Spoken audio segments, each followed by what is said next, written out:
Whoa, that was fast. Woo! Okay. So here we go. Number two. Um, oh, that was a really nice break. I got myself some tea. Actually, drinking some tea to smooth my throat. Welcome back. Oh, Sunny! Hi, sunflower. Come here, baby. All right. Instead of hazmat, we have a sunflower today. Oh, girly, good girl. Okay, let's see. Where are we at? I hope you guys had a nice break as well. It was pretty neat. It's so funny. Like I went back to I went back to YouTube and stuff. Right? Yes, a doggy. I went back to YouTube just kind of like to see who's streaming and everything else. Since this presser's coming. So hey, welcome back, TF. So since this presser's coming, and that means that everybody's streaming right now, like everybody. Let's check out. Okay, I wonder. Interesting. Okay, so anyways, so everybody's streaming right now, so we might not get. We're a small channel over here, and we like it this way, so we might not get traffic, but stick around with me because you know what? We are going to stream this. So right now, it's still going on. And then I guess Mayor went to Ghana. Cece is here. Nice. Okay, so Mayor of LA went to Ghana for. I'm not saying it's bad or anything for some. I don't know where she went over there, and then Mayor briefing is at 5. Everybody's hating on her right now. I am not going to say anything bad about her because we don't know what's going on. We don't know like the reason she went over there. We don't know the reason she didn't have any comments when there's a video where they were trying to ask her for some comments and she didn't have any. But I completely understand why she had no comments is because she didn't have a lot of back brief to her yet. Okay, so the update. Oh, wait. It's starting. Yeah, sunflower's huge. All right, it's starting. Presser. On behalf of all residents of Pasadena and the leaders that you see behind me, let me know if you can hear that. Have all those individuals and their families and friends in our thoughts and prayers. We thumbs up or down? Up or down? Tremendous tragedy here in our community. To date, we have over 100,000 people under mandatory evacuation. We've had 5 fatalities, and then we have close to another 100,000 people who have been warned to evacuate because they are in a danger zone. Hundreds of homes have been lost. I'll let the police chief and the fire chief talk about that. But this is an opportunity for us as a community, as a people, to band together and work to support one another. Whether this is about eating fire. Please take the opportunity to help a neighbor, help a friend, check in on friends and neighbors, and certainly check in on family members. Here with me today are Councilmember Jason Lyon, Councilmember Justin Jones, Councilmember Jessica Rivas, my colleagues on the Pasadena City Council. Also with us today is City Manager Miguel Marquez. This is LA Fires, so this is our a bit on the Eaton Fire. LA County Supervisor Catherine Barger, Congress Member Judy Chu, State Senator Sasha Perez, Assemblymember John Harabedian, the Superintendent of the Pasadena Unified School District, Dr. Blanco, the president of Pasadena City College, Dr. Jose Perez, a representative from the Humane Society. Also with us today are neighboring assembly members, Assemblymember Coloza, Assemblymember Nick Schultz. You'll also hear from Fire Chief Chad Augustine and Police Chief Gene Harris. So again, I just want to assure people that Pasadena is working in conjunction with our neighboring jurisdictions, including the County of Los Angeles, particularly the County of Los Angeles. Supervisor Barger and I had the opportunity to sit down with the governor of California this afternoon, not too long ago, maybe an hour ago, and the governor has assured us that he will provide whatever assistance that we may request. And so on behalf of Supervisor Barger and I'd like to thank the governor for coming, seeing for himself the devastation and committing the Guard and other resources to Pasadena. The National Guard. So we will certainly be in touch. With that, let me, and I'll go over these points in Spanish at the end as well. Let me turn it over to City Manager Miguel Marquez. No, they don't know what started. Well, good afternoon. None of it is still under investigation. My name is Miguel Marquez. Excuse me, Miguel spelled M-I-G-U-E-L, Marquez, M-A-R-Q-U-E-Z. I am the city manager for the city of Pasadena. It's been a brutal 22 hours here in Pasadena. My heart aches for all who lost their homes, their memories, and their sense of security. About 22 hours ago, we first learned of a fire in Eaton Canyon. As they always do, and despite the dangers, our first responders rushed to the scene. They found darkness, they found fire, and they found 80-mile-per-hour winds. Air support was not possible under those conditions. Our first responders did all they could under those brutal conditions to put out the fire, putting their own lives at risk to save others. They battled through the night, with more and more joining the fight as the night wore on. Our police officers went door to door, ensuring as many residents as possible were evacuated to safety, including many seniors and those with mobility limitations. They saved many, many lives in the last 22 hours. Their efforts were heroic. Our first responders, our Public Works Department who cleared the streets, Pasadena Water and Power who kept the power on and the water flowing throughout the night. Public servants from so many different there's a lot of agencies water came together shortage in the last 22 hours to keep as many we've people been, safe as possible. hearing. Together, many, many lives were saved. The battle continues, as does our resolve. Yeah, We will can't put really out the tell right fire, now what really started. and then it will be time to rebuild. In this community, we may get knocked down, but we always pick ourselves up. We can get up again. Many thanks to our first responders, our city staff, our city council, our county, state, and federal partners, our education partners, our nonprofit partners, our business partners, our partners in the media, and most of all, our residents. Thanks to all for once again stepping up and doing what needed to be done to keep people as safe as possible in the face of danger. We will not relent. We will heal. We will rebuild. These last 22 hours didn't bring us down. They made us Pasadena strong. Thank you. Next, I'll invite LA County Supervisor and our Supervisor, Catherine Barger. As I was standing here, one of our Altadena residents came up to me who's very active in the Rotary, and he lost his home. I'm hearing this time and time again. Oof. And as the mayor told you, we went up and took a tour, and it is surreal. It is without words that I can even explain to you what is taking place, especially in my district in Altadena, but also in the bordering area of Pasadena.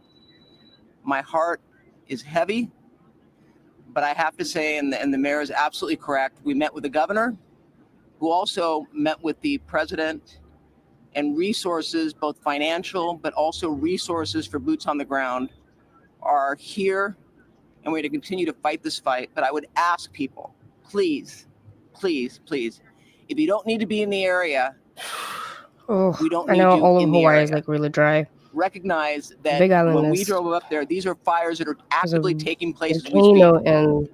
And there were many people that don't live in the area that just wanted to go Sissy up and lives take a look. in Hawaii. We have fire personnel that is fighting this blaze, not only in Altadena, but also in the Palisades area. We need you all to work with us. And to those people that want to go up and loot,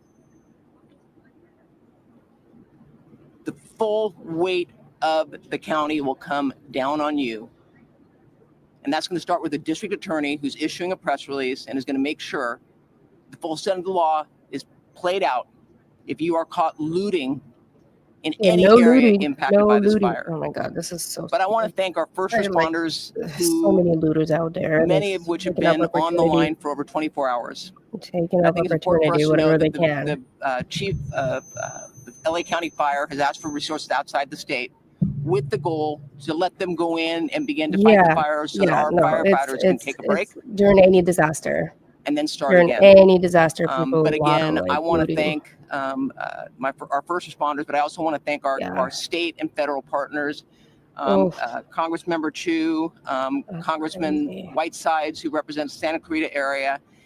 It's very reassuring to know that we have an all hands on deck, both at the state and at the federal level. And we will rebuild. And to my friends out there that have lost their homes, we are here for you as we look forward to what we are going to do to help you rebuild your life. So with that, thank you. Next, Congressmember Judy Chu. Judy Chu. Hello, I'm Congressmember Judy Chu, and I just got off the plane from Washington, D.C. My heart goes out to those who lost their homes and their businesses. I've had friends tell me that they've lost their homes, and I can't believe the destruction that this fire is causing. But I want to tell you that this morning I was on the phone with the White House and with FEMA, and President Biden has declared this a national disaster. So now the mechanics are set for people to get assistance for recovery from FEMA. And also, FEMA was asked last night by the state of California to declare this eligible for the fire management grants, and indeed it is. So all the expenses that we see for fighting this fire will be reimbursed by the federal government. And also, I've spoken to Supervisor Torres of the San Gabriel Mountains. He's asked for help from Washington, D.C. to close the forest area. So I do want to urge everybody, please stay away from the forest area. And I just urge everybody to make sure that you obey the evacuation orders, and that also you take advantage of the shelters that are available at the Pasadena Civic Center as well as the Arcadia Community Center. Our office is going to be ready to assist you in the recovery from these fires. And we know that there will be assistance from the Small Business Administration, which has emergency loans, and there will be grants from FEMA. But right now, the most important thing is to be safe. So that's why I say to everybody, please stay out of these areas. Please make sure you obey the evacuation orders, and please stay safe.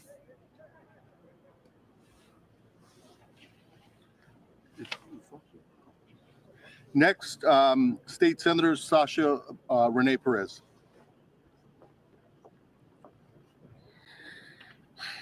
Good evening, everyone. I think this is a really difficult moment for many of us in the community, especially for those of us that have grown up in the San Gabriel Valley and who have come to know and love this community.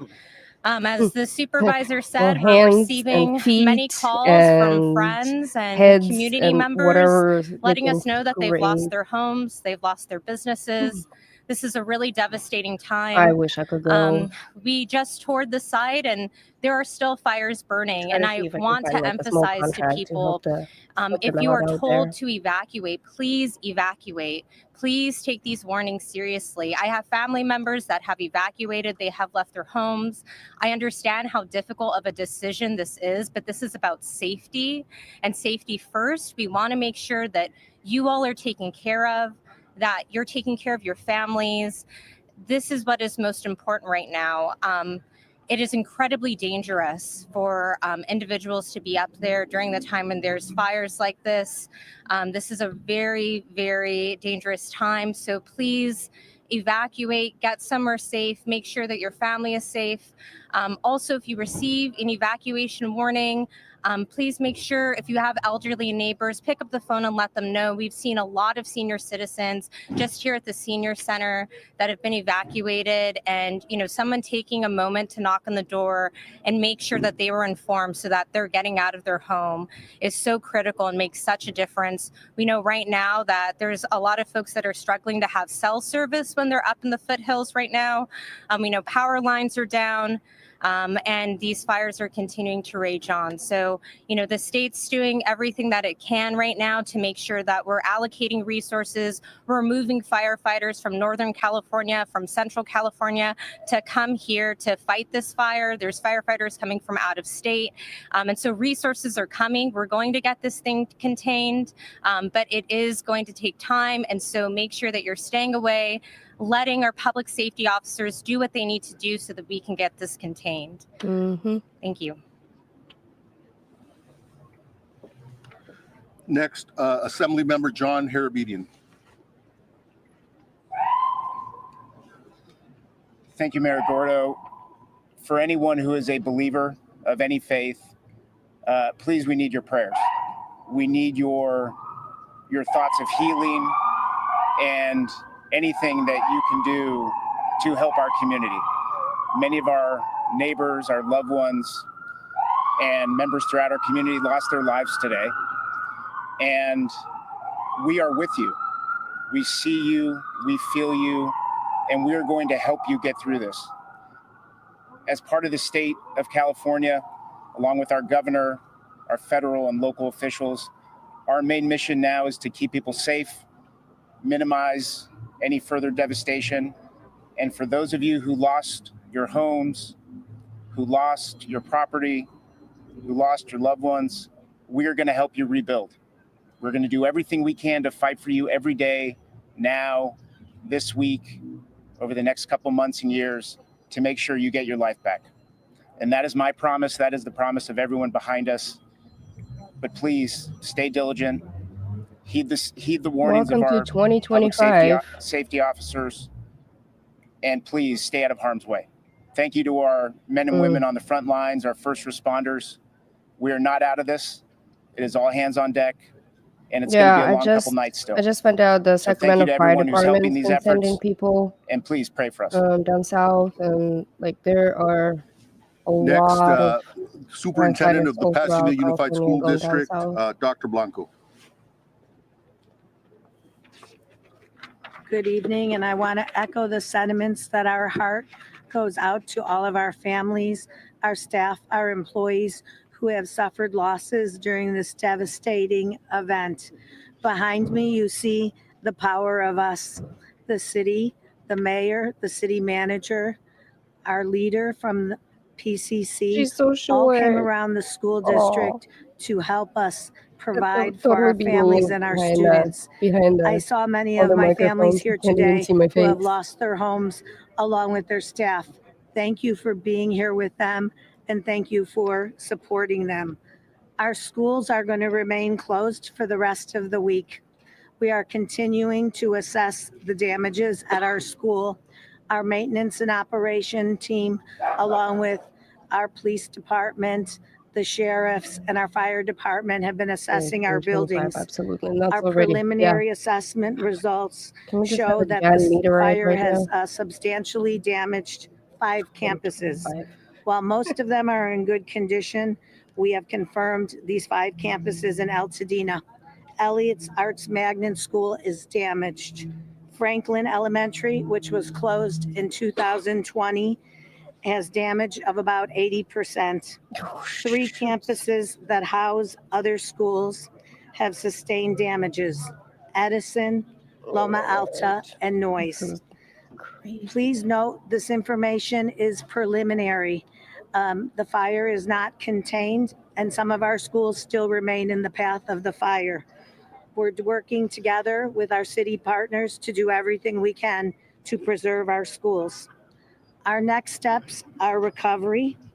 We're planning for recovery as we respond to the emergency, as we know our families are dependent on us. Public education is the bedrock of democracy. We learned that in COVID, and we will be here to help our families and our staff get through what is happening in our city. Thank you. We're deeply grateful for everything that you all have done to help and support us. Next, President of Pasadena City College, Dr. Jose Gomez. Hi, I'm Jose A. Gomez, Jose A. Gomez, Gomez. Over the last 24 hours, our hearts have been broken by what has transpired. We have lost our peace. Although Pasadena City College has sustained minor damage, our hearts and our prayers and our thoughts are with our greater community. We are so grateful at Pasadena City College for the incredible leadership that the city of Pasadena and all of our legislators and all of our elected officials have provided, not just to our college, but also to our community. The campus will be closed and we will not be having classes until next Monday. We will resume regular schedule and classes on Monday, if possible. Of course, it's a very fluid situation. But more importantly than that, we have activated much of our campus community in support of our partners and our Pasadena San Gabriel Valley family. Our emergency management response team has been deployed here to the convention center to help the city. We have our nursing staff who will be arriving soon to help our City Department of Public Health. And in partnership with our superintendent of Pasadena Unified School District, Dr. Elizabeth Blanco, we are also serving meals to our PUSD families at Pasadena City College. We are here to help in any way possible. And we, of course, appreciate all of your support and all of your help. Pasadena and the San Gabriel Valley has been an amazing partner to PCC, and we are here to be an important and critical partner to the communities that we serve. Thank you. Next, from the Humane Society, Dia DeVernit. Yes, this is the one that I really wanted to hear about the animals. I'm Dia DeVernit, President and CEO of Pasadena Humane. We're a nonprofit animal welfare organization and shelter serving Pasadena and 10 surrounding areas, including Altadena, which has been very hard hit by this fire. And our hearts really go out to all the people who have lost their homes and their pets in this disaster. We recently just heard from one of our board members who lost her home with her 2 cats in it. I'm sure we're going to be hearing more stories like this in the coming hours and days, but our primary focus has been over the past 24 hours to assist people who have been safely evacuating with their pets and need a place for their pets to go. So we've taken in over 250 pets in the past 24 hours, and we have been working today to coordinate with shelters throughout the state to help take the animals that are already in our shelter to make room for more animals who are coming in. I want to really thank all of I want to really thank everyone who has offered assistance, including the shelters around the state and people who we see in our community who are rescuing neighbors' pets and bringing them to us. It really has been heartwarming to see even our staff members who have been evacuated and are losing their homes coming to the shelter to shelter with their pets and take care of other people's pets. It's going to take a real community effort to recover from this. We've had lots of inquiries from people wanting to help. We're taking names of those who would be interested in fostering animals as we get more animals in. Right now, our primary need is monetary donations so that we can provide emergency services to pets that have been impacted by the fires. We are also providing food and other pet supplies if anyone is in need. And we really encourage you, if you are evacuating, please make sure your pet has identification. Take pet supplies with you. And if possible, please try to stay with family or friends who can accommodate you and your pet, as the shelters are really becoming quite stressed in this situation. I want to give a few concrete resources because they have been rapidly evolving. For those in the foothill areas who have horses in need of shelter, right now the Fairplex in Pomona is taking them, the Industry Hills Equestrian Center, and soon LA County will be opening the Antelope Valley Fairgrounds. We've heard that the LA Equestrian Center, where horses have been kept, is currently being evacuated. We have recently started to see the first injured animals coming in. We've had a cat and some wildlife coming in. If you do find injured wildlife, we'd like you to call our wildlife helpline at 626-344-1129.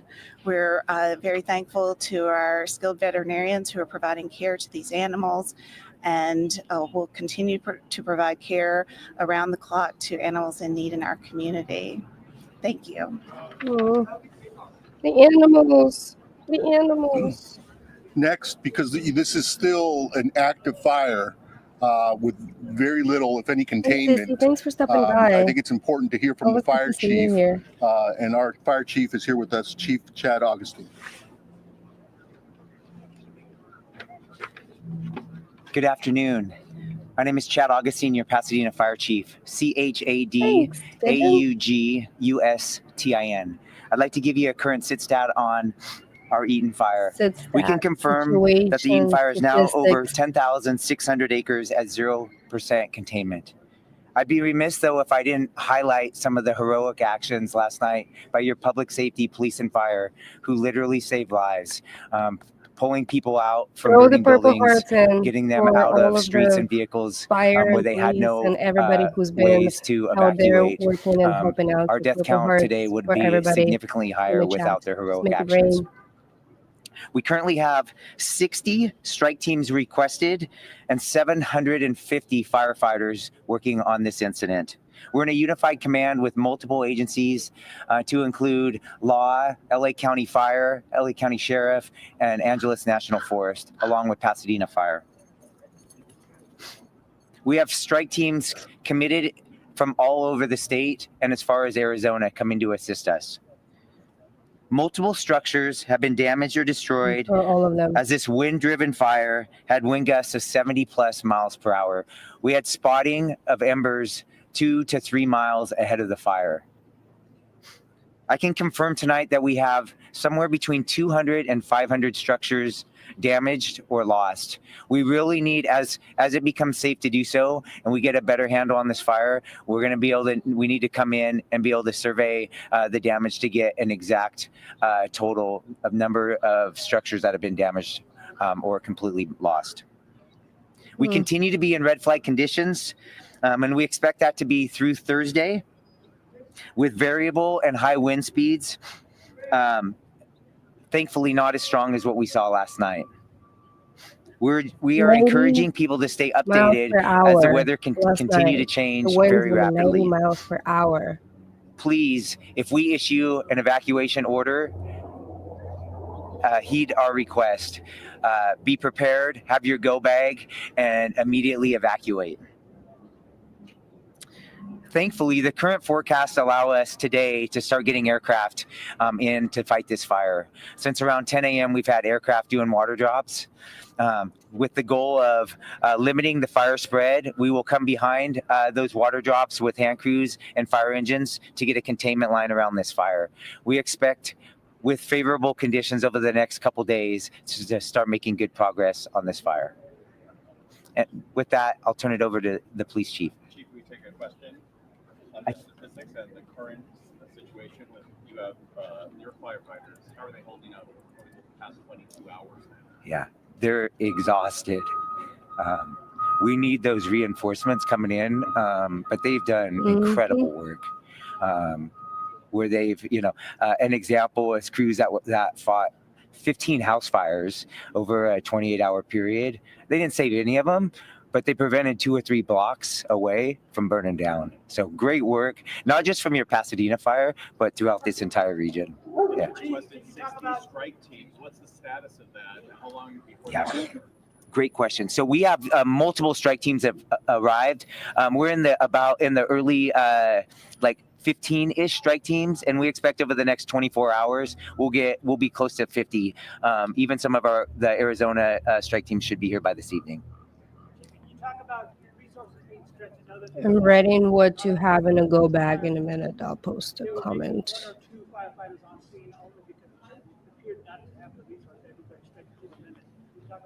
Yeah, sure. I would be kidding all of you if I said we didn't have resources stretched yesterday, right? It's a rarity that you have 2 major brush fires in LA County, like we did yesterday with the Eden Fire and the Palisades, let alone the multiple other fires that we saw.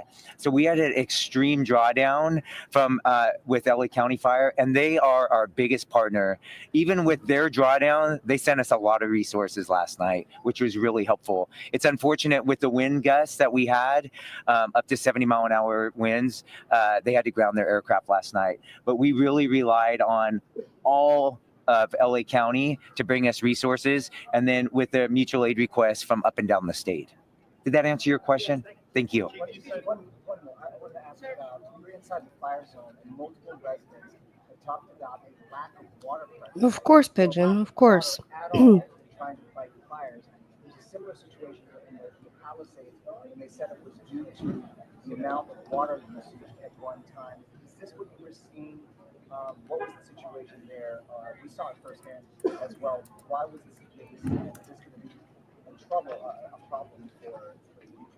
Yeah, when you have multiple fires, multiple city blocks on fire, with I'll throw a number out, 100 fire engines flowing water, we are gonna stretch our water system. On top of that, we had a loss of power temporarily, which impacted our water system. But I'll be clear, we could have had much more water with those wind gusts. We were not stopping that fire last night. Those erratic wind gusts were throwing embers for multiple miles ahead of the fire. And that's really what caused the rapid spread of this fire. Sir, where specific the fire start? The most specific, because this a picture taken approximately 6:30 last night, like a transforming fire, and around 9. That's correct. The time that is correct. And around 6:30 was when the fire came in the Altadena area. It was actually in LA County, but right on the border. We had both Pasadena and LA County resources arriving almost simultaneously. And then, of course, the fire quickly moved into the Pasadena city limits. So 10,600 acres on fire, 0% containment, hundreds of homes destroyed. What can you say to the community? Yeah.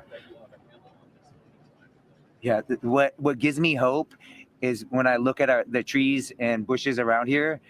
Last night was incredible, right? It was like something that most of you have probably never seen. Tonight we have very mild wind conditions where we can get aircraft and a ton of additional resources getting their hands around this fire. That's what gives me confidence that we're going to get a handle on this fire. Before, why don't we bring the police chief up, and then you can ask questions of both chiefs.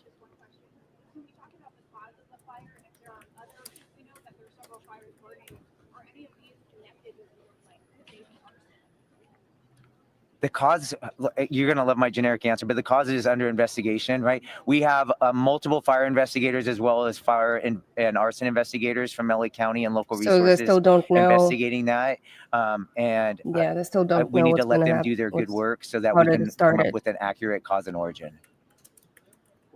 We'll ask the chief to stay here for more questions, but in the meantime, because this also involves a public safety situation and neighborhoods that have been evacuated and homes, the message I want to reiterate is don't even think about it. Don't think about coming to loot any of these properties don't even think in about Pasadena or Altadena, because the Pasadena Police Department, as well as the LA County Sheriff and resources from the state of California, will be out there patrolling and protecting these neighborhoods. With that, I'll turn it over to our police chief, Eugene Harris, to provide you more facts and details. My name is Gene Harris. I am the police chief for the city of Pasadena. Gene is Gene. Last name is Harris, Harris. Last night at the beginning of this incident, first responders from the city of Pasadena responded to the area of this event, primarily on a safety mission. But when they got there, they rapidly found an escalating fire that was growing rapidly with the wind gusts, and it turned into a rescue evacuation scenario. Those first responders acted heroically by going in and either evacuating or rescuing numerous folks that are now housed in this building behind me. It was nothing short of heroic, and as they got there, it rapidly turned into that type of mission. So we had people from our police department, our fire department, certainly reached out into our Area C partners, local, state, and county folks that came to assist. And it took all night to get folks rescued or evacuated from their homes. And that effort was robust in that end. We also reached out beyond our county into other counties. We had some other agencies roll assets to us that could help us solve this problem. And they are still on scene at our command post as we speak. As you heard said, this is an active scenario from a law enforcement perspective. You've heard all of the fire circumstances and issues. I'm going to talk a little bit about what we in law enforcement are doing in this incident. As I said, it started out as a evacuation and rescue mission. It is now going to transition for law enforcement into a protection and community safety mission. And we will be staunch in protecting the community and protecting the homes of those folks who've had to be evacuated. We will have numerous folks in and around the area. Upwards of 150 officers at any one time in and around the city, handling all of our regular patrol efforts, but certainly focusing on making sure that the homes and the property around the burn area is secure. We will be staunch in that effort. If you have, and this is a message to the community, if you have a righteous reason to be there, declare that reason to law enforcement personnel, and we'll assist you. If you don't have a righteous or legal reason to be there, expect to be challenged. Don't go looting. We will deal with you accordingly. The idea here is we want to make sure that we protect the people in this community, we protect the sanctity of these people's homes, and we will do that without fail. As you heard the mayor say, don't come here if that is the mission, if that's what you plan to do. You will run into somebody in one of these uniforms, and we will take care of that situation. So ensure that we are going to be staunch and very stern about the way that we're conducting this protection mission. I want to end it by simply saying the first responders in this city are second to none. Those partners that responded to help us really stood up, and you've got some really good elements that came out here to support this community and make it safe. So we will have ongoing and sustained operations. There will not be any lessening of operational capability for emergency services. We might find that some of the regular services will be out. We've put some information out on that for social media and on the media to make sure that people understand that we may not have the counters open and some of those things for regular services, but all emergency services will be dealt with without any lessening of services or impact. So no with that, looting. I'll turn it back over to the mayor. Mayor. Now we can open it up to Like, questions never mind. from I was any like, wait, of our speakers. Never mind, not LA I can mayor. do Spanish now, or we can do one-on-one. I don't think I want to listen to Spanish version of the same thing that we just listened to. Yeah, turn that thing around. No, it's gonna be no looting vans around either.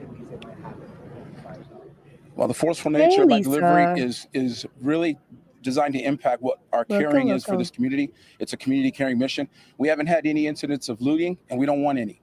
Yeah, and so the message turn is, that looting don't come van here around. if that's what you plan to do. You're going to run into one of us, and we're going to be staunching that effort. So we haven't had anything yet, but we're trying to expect the unexpected and get in front of these types of things.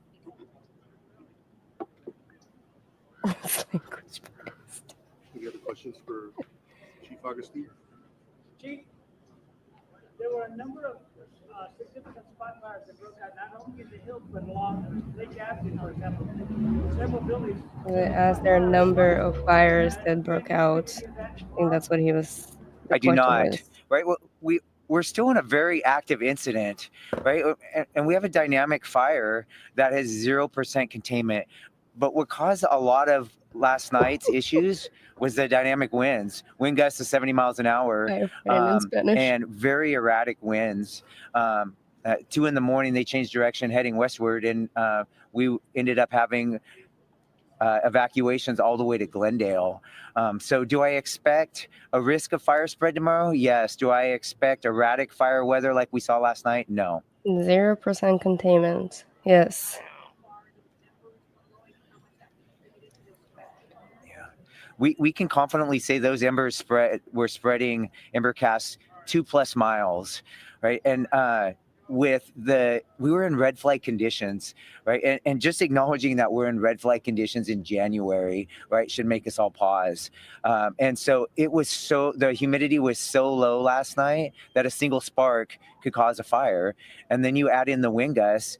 And when I was driving to the fire last night, there was dozens of fires starting just from the embers that were being thrown in blocks, and miles ahead of the fire. Chief, the owner of the Bunny Museum told us on our air on CBS that the fire hydrant in front of the museum was dry, and that I can't hear the question he's asking. Are you sure that all the hydrants are working? So heartbreaking. Hashtag so heartbreaking. Yeah, I can't comment on that specific instance because I don't know the facts of that, but I can tell you that it's very common in a brush fire in a city when you have that big of a fire with that many resources that we're going to tax our water supply and our water system. Then if you have a loss of power, which may impact the pressure, it's going to make it even worse. Yeah, it's devastating to watch. Yes, all of that. We're going to struggle on water supply on a very, very large brush fire like we saw last night. It's good with to multiple see you here, structures on fire. CNC. I miss you, girl. Yeah. Sure. What was great, if there was a positive thing from yesterday, is we were preparing for a wind event for multiple days in advance of what happened last night. We were preparing for a wind event as well as possible brush fire, but you had augmented staffing all over the county, and which really benefited us because we were able to be nimble, send resources to Palisades Fire early in the day, and they were sending us resources by the evening time. That's the benefit of the mutual aid system in California. I hope we're gonna get some really big rains, County. Yes. So we don't declare a drought. Oh, he's still on the fire. Yes.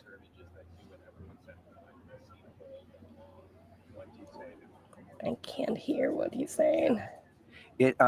We grieve for them, right? We are incredibly sorry that they have a loss of, for many of them, everything they own, right? And it's tough as your fire chief. That's my responsibility. I also know that last night was unprecedented conditions where we did a lot of good work, but we were not able to save every residence or building that was out there. Mayor Gordo, on that same note, how surreal is it to head inside this convention center many times before for many different events, but to see it being utilized in this way? More than 1,000 people are now using this. looking forward, how what are some of the biggest needs that you think in the days to come that will meet here for the folks here that have evacuation? Well, first and foremost, it's very sad to see families dislodged, particularly families that have lost their home and, as the chief says, have lost everything. I think one of the biggest challenges is going to be to transition people who have lost their home into permanent housing.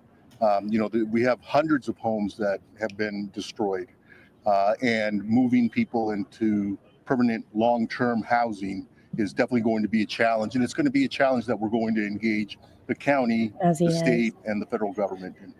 Whew. That's going to be a challenge for sure. I can't wait to read the report on how much money it actually went into responding to those. Got a new attitude. Got a new attitude. Well, the standard 911 will be efficient enough to get us to the numbers that we need to get you. I would suggest that you make that call. To me, that stands to be an emergency, so let's do that. You can also contact our business line, and we can get you to the right people that can guide you in. If you think that your folks are at our evacuation center, which is right here behind us, we have plenty of staff that are here that can help you ID any family members or friends that might be here. Oh, that's nice. I don't know that off the top of my head, unfortunately, but we can get that on our website. They have a system in place to reunification system.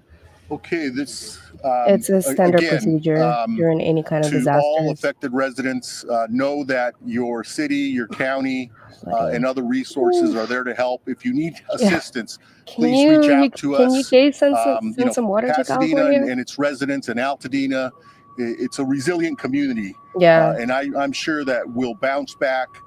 In the interim, this is an evolving situation, and so we're asking people to listen in carefully to what the police chief, the fire chief are saying. If you're asked to evacuate, evacuate. If you're thinking about coming to Pasadena or Altadena, for that matter, to cause problems, think twice, because the Pasadena Police Department and the LA County Sheriffs will be there to greet you, and you will be arrested if you're engaging in conduct that you should not be engaging in. With that, that will complete our, unless there are other questions. Oh my God, what's going on in here? I'm getting attacked by doggies. Okay, for those of you just tuning in, we've been listening to an update on the Eaton fire that's burning in Altadena and Pasadena. First of all, we want to make a correction. An official mistakenly stated during this press conference that the Los Angeles Equestrian Center is under evacuations. That is not true. Okay. We wanted to clarify that. We just learned that 100,000 people are under evacuation orders. More than 10,600 acres have burned and 5 people have been killed. And as many as 500 structures have been lost or damaged. Again, now this is the Eaton fire that started in Altadena last night about 6:30. One of the 3 large fires burning in Los Angeles County. So a lot of concentration on the Eaton fire there, and things are still burning. We're going to take you back to that fire in a second. But first, let's move back to the Palisades fire. I asked David Gonzalez a little while ago if he had mayor seen briefing any extensive in about damage 12 minutes that as well. matched the video of what we saw last night when PCH and saw all these beachfront properties on fire. David joins us right now to talk more about what he is finding when it comes to that. David, fire. Hey, yes, we're live here at Las Tunas Beach, directly across the street from Pena Road, which leads up to multiple homes on the hillside. From where we're standing, I could just see wide devastation on that hillside, multiple chimneys, and that's all we can see. You can tell that homes have been burned to the ground. But the question we've been talking about is getting a good vantage point of those homes on the beach. And I'm going to step aside to give you a good idea. We have a car that's burned, has been destroyed, and some bushes. And the first home that we can see that has been destroyed by the fire starts on the other side of that brush. And as Lawrence just pans all across the coastline, every single home on the water has been destroyed. Not a single home from when we drove very slowly trying to get up around power lines, we can tell was saved. And I zoomed in on a map, got a satellite view, and counted structures that I could individually count. And I counted at least 80 properties. We could tell that those properties are very close together. Every single one of them on the water here in Malibu, beachfront leading property toward Tuna Canyon Road, and past that toward Topanga Canyon Road has been burned. And right now on your screen also, you can see there's still one home Turn it down a that little is bit. actively So burning hopefully here. they have This is the home that I insurance. talked to you guys about Hey, it's time to earlier rebuild new that beachfront was trying to be property. saved from what we can tell. Wish I had one. Authorities and fire crews were trying to save it. But as you can see, devastation in Malibu here. Back to you. David, thank you. Malibu. And stay with that. We're gonna double box No. you with me. I'm It's sitting here at it's the touch devastating. This screen. is not a And I joking want to matter. further It's explain not a or kind of joking matter at illustrate all. what people just saw from your live picture. First of all, Las Tunas County Beach. This is where David Oh yeah, they is were showing reporting that from, and I'm earlier going to expand it too. out even further. They're actually standing. This is the ocean. Okay. They're standing on these rocks right here, and they're looking in this direction. That's the direction of the cameras. So I'm going to shrink it up. I'm gonna let this play out and stuff, but I wanna do like a little update. I got this information. Oh, I threw it in a Discord if you guys are in a Discord and stuff. Let's see. So we have Eaton Fire is 1,600 acres, 100 plus structures destroyed, 5 civilian casualties. Palisades Fire is 15,832 acres, 1,000 structures burned. Hurst Fire and Sylmar, 700 acres. Woodley Fire, 30 acres contained, actually, and Tyler Fire is contained as well. So we have 1, 2, 3 active and out of 5, 3 active fires right now. And so Palisades and Eaton Fire are the most devastating fires so far. And unfortunately, there are 5 casualties that we know of as of right now, which is it's terrible. And also the Sacramento Fire Department, they say they deployed some local crews. This team consists of 22 members that will drive through the night to provide assistance battling the fire, which they already arrived over there, which is I know Sacramento did. Let's see, one more. Okay, so this was breathed from LA County. On Tuesday, January 7, 2025 at 6:18 p.m., firefighters responded. Oh, here, let me share this tab for you. All right. I'll read it. Okay, so on Tuesday, January 7, 2025, 6:18 p.m., firefighters responded to a fire report near Eden Canyon, Pasadena. Crews fought aggressively throughout. The evacuation orders and warnings have been issued to the affected throughout evening and were challenged by extreme weather and fire behavior. A number of evacuation orders and warnings have been issued for the affected area. Resources are currently operating in difficult to access terrain and extreme wind speeds present rapidly changing operational conditions. Red flag warning remains in effect for area over the fire until 6 p.m. Thursday. Remember, today is Wednesday. A high wind watch is in effect until 6 p.m. this evening. There have been reports that a number of structures have been damaged and destroyed. However, accurate counts have not been confirmed during the initial attack. Damage inspection specialists have been ordered to assess the area. Los Angeles County Fire Department is in unified command with Angeles National Forest, Pasadena Fire Department, and Los Angeles County Sheriff's Department. Next is, so this right here just talks about like the animal evacuation areas, large animal evacuations. There's the different areas, and then it'll give you like rope conditions and stuff like this. So let's go back watching some devastation stuff.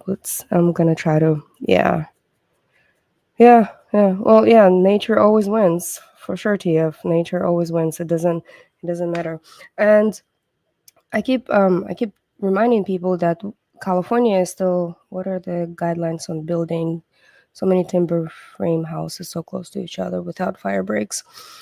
So a lot of those houses are actually they've been built a long time ago before the actual fire codes have been established, or like the current fire codes have been established. And even though, yes, they still have to undergo the inspection, that's only if you sell the house. And otherwise, it doesn't have to really go inspection because their sale is still there. And a lot of those properties people own for a long time because they are really, really expensive right now, and they probably bought them long time ago. So I doubt a lot of those actually underwent the fire inspections. And since majority of those properties did burn down, hopefully whenever they rebuild, they're going to have to build with brand new fire codes, and I'm sure there's going to be a lot more that's established. Laura is here. Welcome, welcome, welcome. Also, let's see, welcome. Let's see, we are waiting for a press conference from the mayor, which will be interesting, and I believe it's at 5, which is in about 5 minutes or so. What else? Where I was going. Oh my god, my ADHD is literally kicking in. Fire codes, fire buildings. Yes, without fire breaks. So I keep telling people, because we're not out of rain season yet.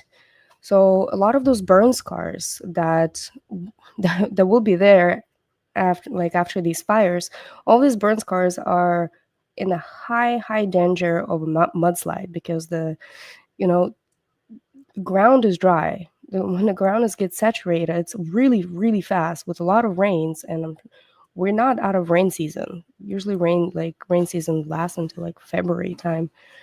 And if we do get a lot of rain this year, it's most likely we'll start hearing about mudslides.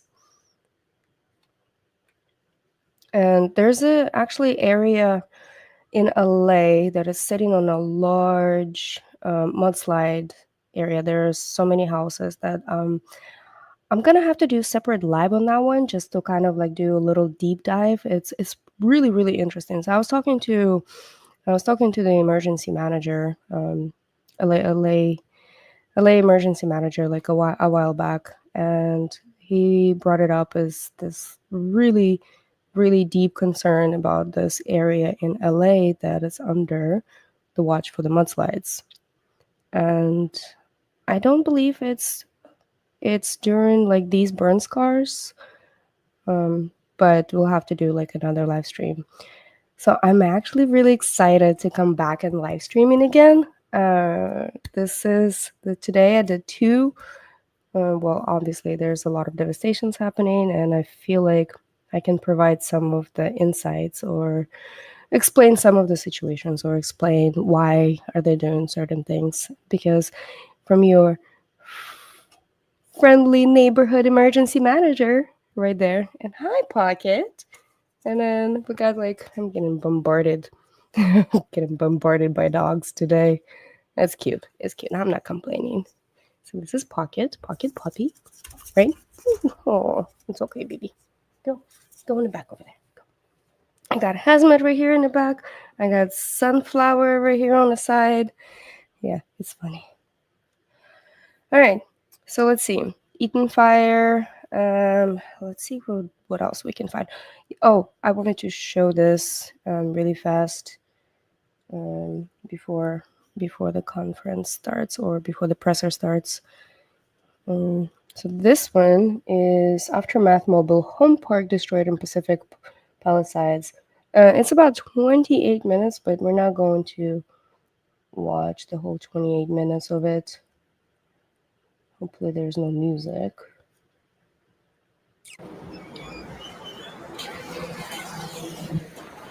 Okay.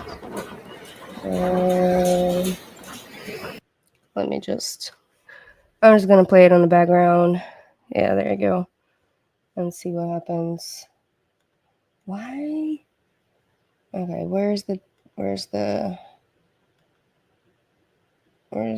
stuff? So these are the fire crews. Oh, one more thing that I did find out. So we have, let's see. Okay, so I'm actually on LinkedIn right now just to see what's out there. FirstNet is deployed over there. FirstNet provides the communications, the ease of communications they provided by AT&T. Okay.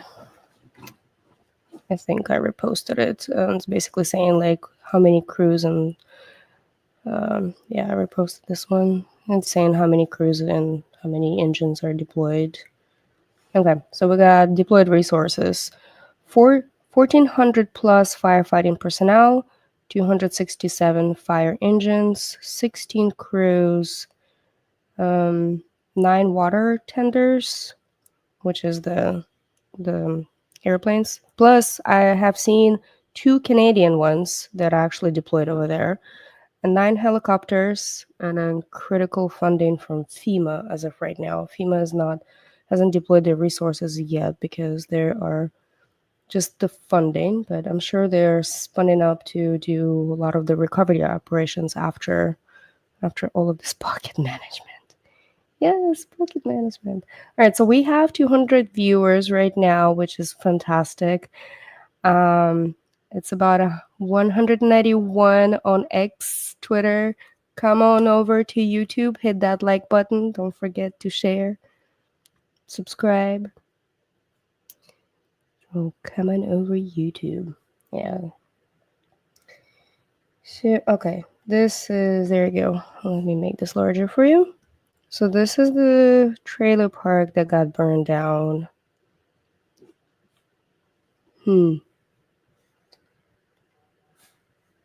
Okay. So it's 5 o'clock. I wonder why they haven't started.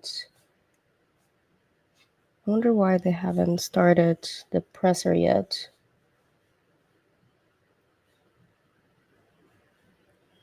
Okay, let me see. Let's see if I can find it. Yeah, this is crazy. This is crazy. Fox. Let's see if that eyebrow lady is still there on Fox News. They do show a lot of devastation, but I also see same thing over and over and over on Fox. Never mind. That's not. Okay. All right. So LA. Oh my God, where? It's starting, but I can't seem to find it. Okay, I would say it would be under. If you can guys find it, toss it in if you can find a presser for LA City, toss it in the Discord. Let's see. Here, press conference today. Yes, literally up in smoke. Yep. Yeah. They already had it. Wait, they already had the press conference? So we missed the, oh, well, because we were watching Eaton Fire. Well, we can, like, watch it again. All right, press release. Hold on a second. It's 5:45 update city. It's going to be 5:45, so it's going to be in 45 minutes. Okay. Let's see. Okay, LAFD has 46 engine, 3 trucks, 5 helicopters, 4 brush patrols, 2 water tenders, 6 paramedic ambulances, 1 fast response vehicle, 1 advanced nurse practitioner unit, 2 bulldozers, 10 chief officers and fire investigators, and safety officers. Okay, they have evacuation zone, school impacts. They have Canyon Elementary School closed, Palisades Charter Elementary School, Marcus Charter Elementary School, Paul Revere Charter Middle School is closed.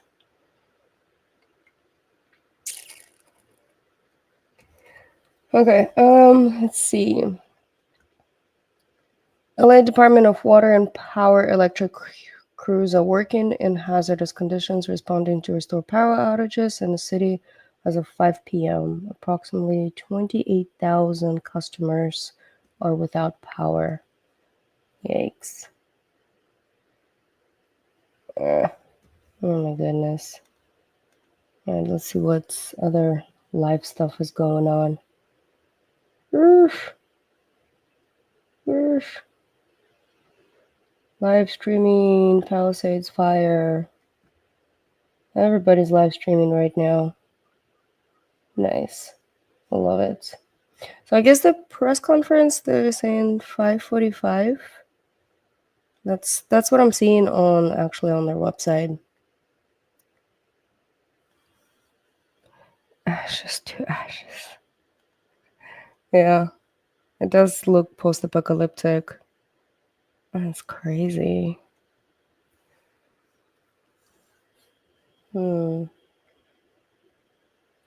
Let's go on Twitter. There's a LA County. That's LA County fire. Let's see. Yeah, so the mayor. I'm not gonna talk bad about the mayor. Everybody's talking bad about the mayor right now, but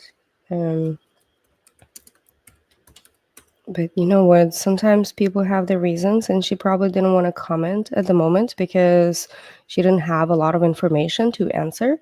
So that's another reason, probably. And I'm sure she had her reasons to go to Ghana. I would go to Ghana if I had an opportunity myself. Yeah, they'll definitely make movies. Movies, documentaries, everything. Because, you know, LA, Hollywood, duh. And what is this? So Mayor Karen Bass just said, I just got off the phone with POTUS and discussed an urgent path forward towards recovery for thousands of families impacted. Thank you, California Governor and Senator Alex Padilla, for your continued support for our city. Oh, that's pretty cool. Alex Padilla, actually, and you know, it's kind of interesting. I had, like, when I was getting my family out of Ukraine, you know, I was getting like them out of Ukraine and stuff, and Alex Padilla's office, they were able to help me out to get some information, to gather some information for like different visa and different requirements. So that was because I reached out to them and then see if, you know, they can help me out and stuff. So that was really neat. So I actually got to chit chat with his team.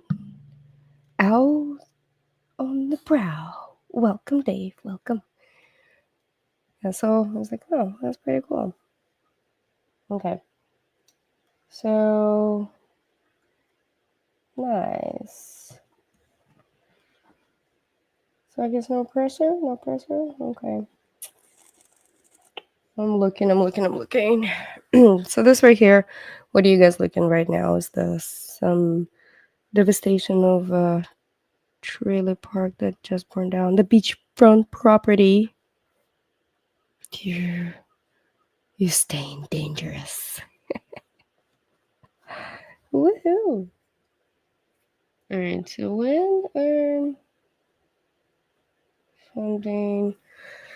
Oh, that's why they're okay. So LA Mayor Karen Bass cut fire department funding by 17 million months before wildfires turned city into hellscape.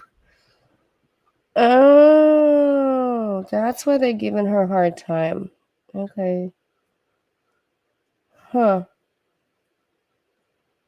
Interesting. Okay, so are they going to...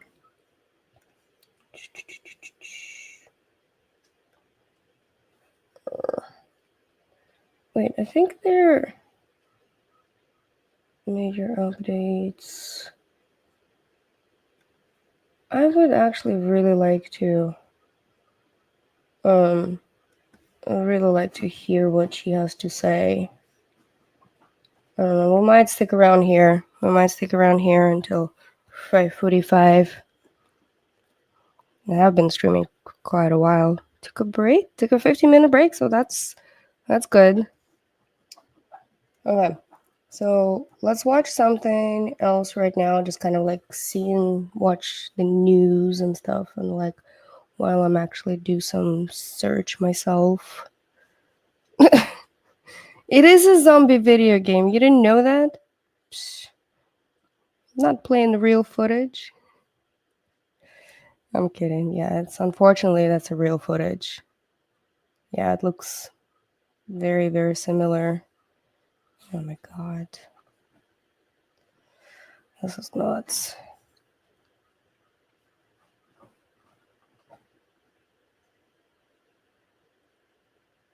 This is crazy. So the insurance companies, it's actually a lot of insurance companies did pull out from California, unfortunately, because of the wildfires that California's been having. Yeah, but isn't that the point of insurance? You pay into it, they make money, and then just in case something happens, they pay you back. Well,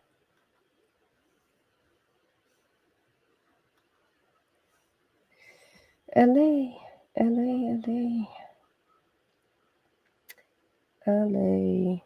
apocalyptic.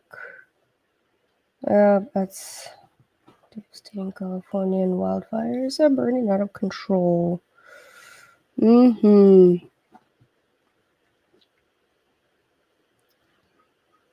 That's Cali-S. Alright, oh, cool. Okay, Santa Monica close-up. So we're done with this one. Let's see what we got. Let's do live. Live. There you go. Share this tab.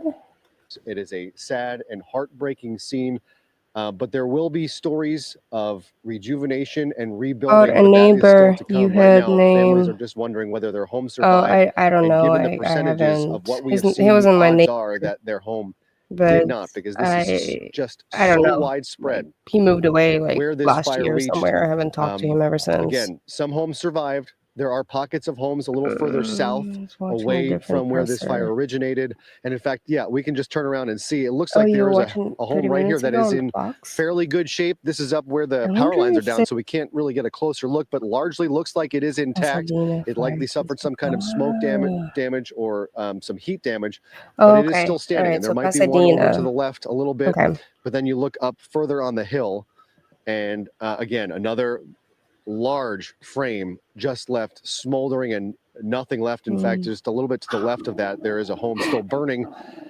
There was another home about a couple hundred feet away that is still intact. But again, there are still flames. There are still homes burning, and there is still risk if your home did survive that this is not over. The firefight, the fire's march continues in some pockets, but in some places, this is not over. There's basically nothing left, Mark Giovanna. All right, Jory Rand. Let's see what we can find. No. Thank you for that. We're going to break away from you and go to a news conference with Mayor Karen Bass. Oh, there it is. She is standing by to begin her remarks. I appreciate everybody coming for this important got press on the conference right regarding page. the emergencies facing our city. First, we're going to hear from Mayor Karen Bass. Following that, we'll hear from Chair of the Board of Supervisors, Catherine Barger. After that, we'll hear from County Board of Supervisors, Supervisor Lindsay Horvath. Following that, we'll hear from LA City Fire Chief, Kristen Crowley. Following that, we'll hear from LA County Fire Chief, Anthony Maroney. After that, we'll hear from LAPD Chief Jim McDonnell, then Sheriff Robert Luna. And following that, we'll hear from LADWP General Manager Janice Quinones, as well as Superintendent Alberto Carvalho. The mayor will come back to the podium and open it up for questions. I'll call on questions from the left. And with that, Mayor Bass. Thank you. Good evening, everyone. I stand here today with incredible sympathy and concern about the devastation and the tragedy that our city and county are facing. And I definitely want to send my condolences to the families who lost loved ones, to the families and neighborhoods who lost property. This firestorm is the big one in magnitude. Hurricane force winds are usually accompanied by rainstorms, but these are hurricane force winds that are combined with extremely dry drought conditions. To provide context, at 10:20 a.m. yesterday, the Palisades Fire was at 10 acres. 12 minutes later, it was at 200 acres. To those who fled their homes, especially those who have lost your homes, our hearts are breaking for you, and we stand with you. I know the world is looking at images of our city's devastation. I have seen the front lines of the Palisades Fire, and it is staggering. I've been in constant contact with our fire commanders, with county, state, and federal officials. I took the fastest route back, which included being on a military plane, which facilitated our communications. So I was able to be on the phone the entire time of the flight. We are fighting for you and everyone in Los Angeles. Thank you to our first responders who waded into flames, pulled people from cars, and got them to safety no matter how dangerous. And thank you to everyone who heeded our warnings to evacuate. Tonight, more people may get evacuation orders, and if they do, please leave immediately. If you have an evacuation warning, get ready to go. Protect yourself and each other, and support our firefighters on the front lines. Our strategy included preparations and pre-deployment, and it now includes fire crews from around the state and from our federal partners. We are also adapting in real time. These winds continue to blow. So let me be clear. I am making sure that we leave no resource untapped. Firefighters are now on scene from across the state and across the country. I spoke with President Biden today and Governor Newsom earlier today, and they assured me of full federal and state support. As we head into tonight, we are still facing strong and erratic winds. In Palisades and in Sylmar, we are very much in an active firefight. I can report to you that the Woodley fire, however, in the Sepulveda Basin is under control. I can also report that finally air operations have resumed, and that is a big deal, but it is up to the winds as to how long the air support can continue. But these conditions are highly volatile. We've seen a devastating fire in the Pasadena area. Fires have sparked up in Simi Valley and on the LA and Ventura County line. And as our firefighters do battle on the front lines, all of us must be vigilant.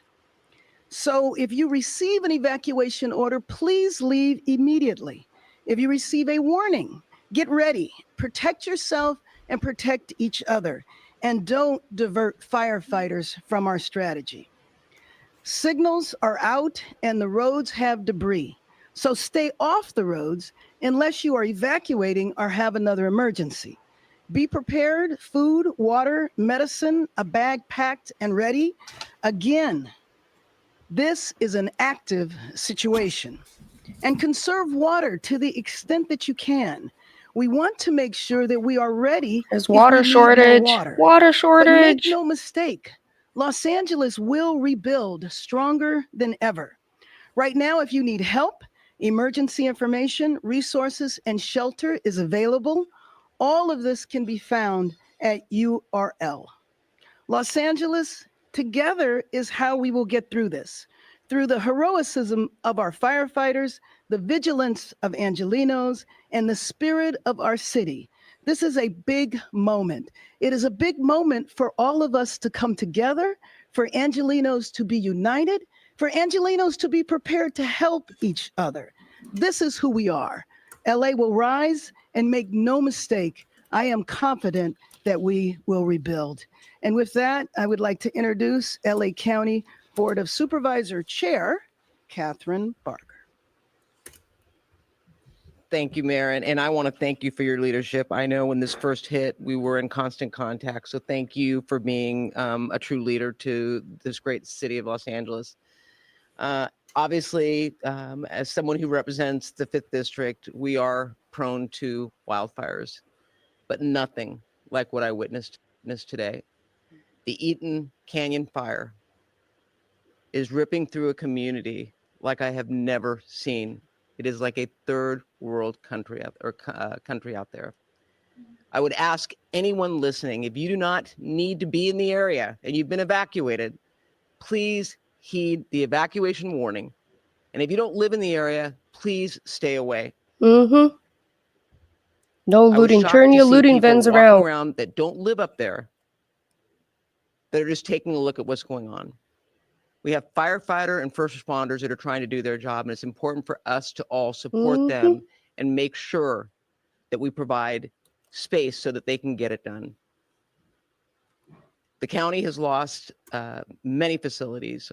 Our parks, our Eaton Canyon Nature Center, our senior center.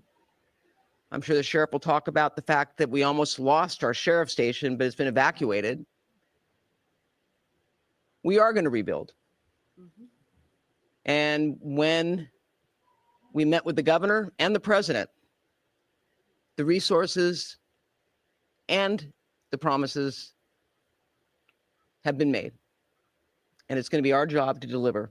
And I am confident, given the resiliency of this great county, working with all of our partners, we will rebuild.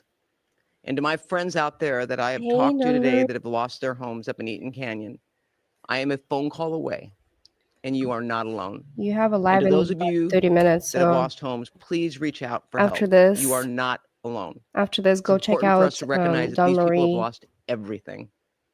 In many He's doing cases, a live about the emergency. their entire life of 5 savings. things So you as would we take move with forward, you we're in going the to make sure the Department emergency. of Mental Health has resources on the ground. But if you need someone to talk so to, reach out. tragic. Reach out. Love thy And then neighbor. subscribe to her So channel, with by the that, way. I would like to We would like to invite see more Supervisor Lindsay subscribers for Horvath her up, channel. my colleague who represents the 3rd District, the Palisades Fire. Subscribe to Thank Don you very Marie much. channel. Earlier today, I visited the Westwood Recreation Center, where I was able to listen, to grieve, and to be with evacuees And also TF in this channel. time of crisis. To also thank the volunteers, but most importantly, to let each person know in this time of crisis that they're not TF, alone. can you put your channel To in the everyone comments? feeling the anguish of this tragedy, the county will be here for you no matter what as we recover from these fires. But we're not out of this yet, and we need to continue to follow all guidance from our emergency personnel. I wonder if I'm going to be able to thank you for redirect, evacuating, for letting our first responders do their job, and for this keeping your after loved this ones live. safe. I can try to redirect it to your Here are channel. the updates from the 3rd District. Since our last press conference, evacuation orders have expanded into Santa Monica to San Vicente, and evacuation warnings now include Montana to Wilshire, Ocean to 11th. Gas shutoffs are affecting And more then than sub to TF 15,000 as well. people in Malibu, from Brentwood Country Club to Pepperdine. A boil water advisory is now in effect for LA County Waterworks District 29. This is the Sunset Mesa community from Topanga Beach and Coastline Drive on the south to Shore Heights Drive on the north, and from Topanga Canyon Road to Carbon Canyon Road in Malibu, including communities of Big Rock and Carbon Mesa. For more information about water, you can call 800-675-4357. Barry J. Nydorf Juvenile Hall remains in an evacuation warning area. Should the warning become an order, the chief has developed a plan for safe evacuation. Our young people's safety remains my top priority. Today, we also received agreement from the President of the United States to approve a major disaster declaration, which will include individual assistance and public assistance programs. President Biden, we are so grateful. Additionally, our County Department of Mental Health is activated for mental health resources. You can call the helpline at 800-854-7771 for 24/7 support and mental health resources. We know this is a traumatic time. Please ask for help. The county has also invested additional funding into our 211 system to increase capacity. LASA has activated the Augmented Winter Shelter Program to provide shelter to our unhoused community during this time. LA County Assessor Jeffrey Prang has shared property tax installment deferral applications, misfortune calamity damage reassessment applications, and a disaster relief FAQ for property owners affected by the fires. You can go to assessor.lacounty.gov. The Emergency Network LA is coordinating volunteers. To sign up, go to enla.org. The In rumor addition, the American Red Cross and LA Food Bank have all set up specific donation websites that you can access at emergency.lacounty.gov. Downed trees and power lines are impacting public transit service. And I want to thank Chair of our Metro Board, Supervisor Janice Hahn, for her speed and waiving Metro fares on today because of station power outages. But please, if you are in a safe place and you don't need to travel, stay put and stay safe. For those evacuating, Uber is providing rides for free up to $40 to get to active shelters. Uber. This includes Pasadena Civic Auditorium, Westwood Recreation Center, El Camino Real Charter, Richie Valens Rec Center, and you can use the promo code WILDFIRE25. Wow. Tonight, the winds will remain strong, Good for Uber. but our Yeah, resolve Uber. is stronger. This Where's emergency will Where's continue. Lyft? Why is Lyft not Let's doing it? keep each other safe, heed emergency instruction, and pray for the success of our frontline and first responders. Thank you. And now I'd like to introduce LA City Fire Chief Kristen Crowley. Good evening, everyone. Yeah, right? What's Lyft doing? As Southern California is continuing to endure some of the most historic fire conditions on record, extreme fire weather driven by strong and erratic winds and low humidity have ignited multiple fires across our region. The LAFD is fully committed to continuously monitoring and adapting to the evolving nature of this weather event and stands ready to respond to any additional incidents that may arise. Now, how did we prepare? We prepared in many, many ways, but I want to focus on two main things. We augmented our staffing levels and strategically pre-deployed our additional resources. In addition, we have recalled off-duty LAFD firefighters to augment our response across the entire city. I'll be providing a brief on a few of the incidents within the city. As we know, the Palisades Fire continues to demand significant local, regional, state, and federal resources. Currently, the fire is over 15,800 acres and is growing, with 1,792 personnel who are currently assigned.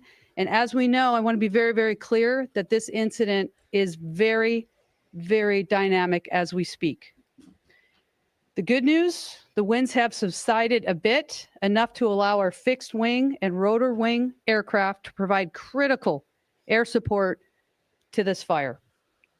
Next up is the Hearst Fire. The Hearst Fire has grown to over 700 acres with 260 personnel assigned to this specific incident. There are evacuation orders in place with multiple structures that are threatened. We continue to focus on fire and life safety. The Woodley incident. It is controlled and approximately has burned 30 acres.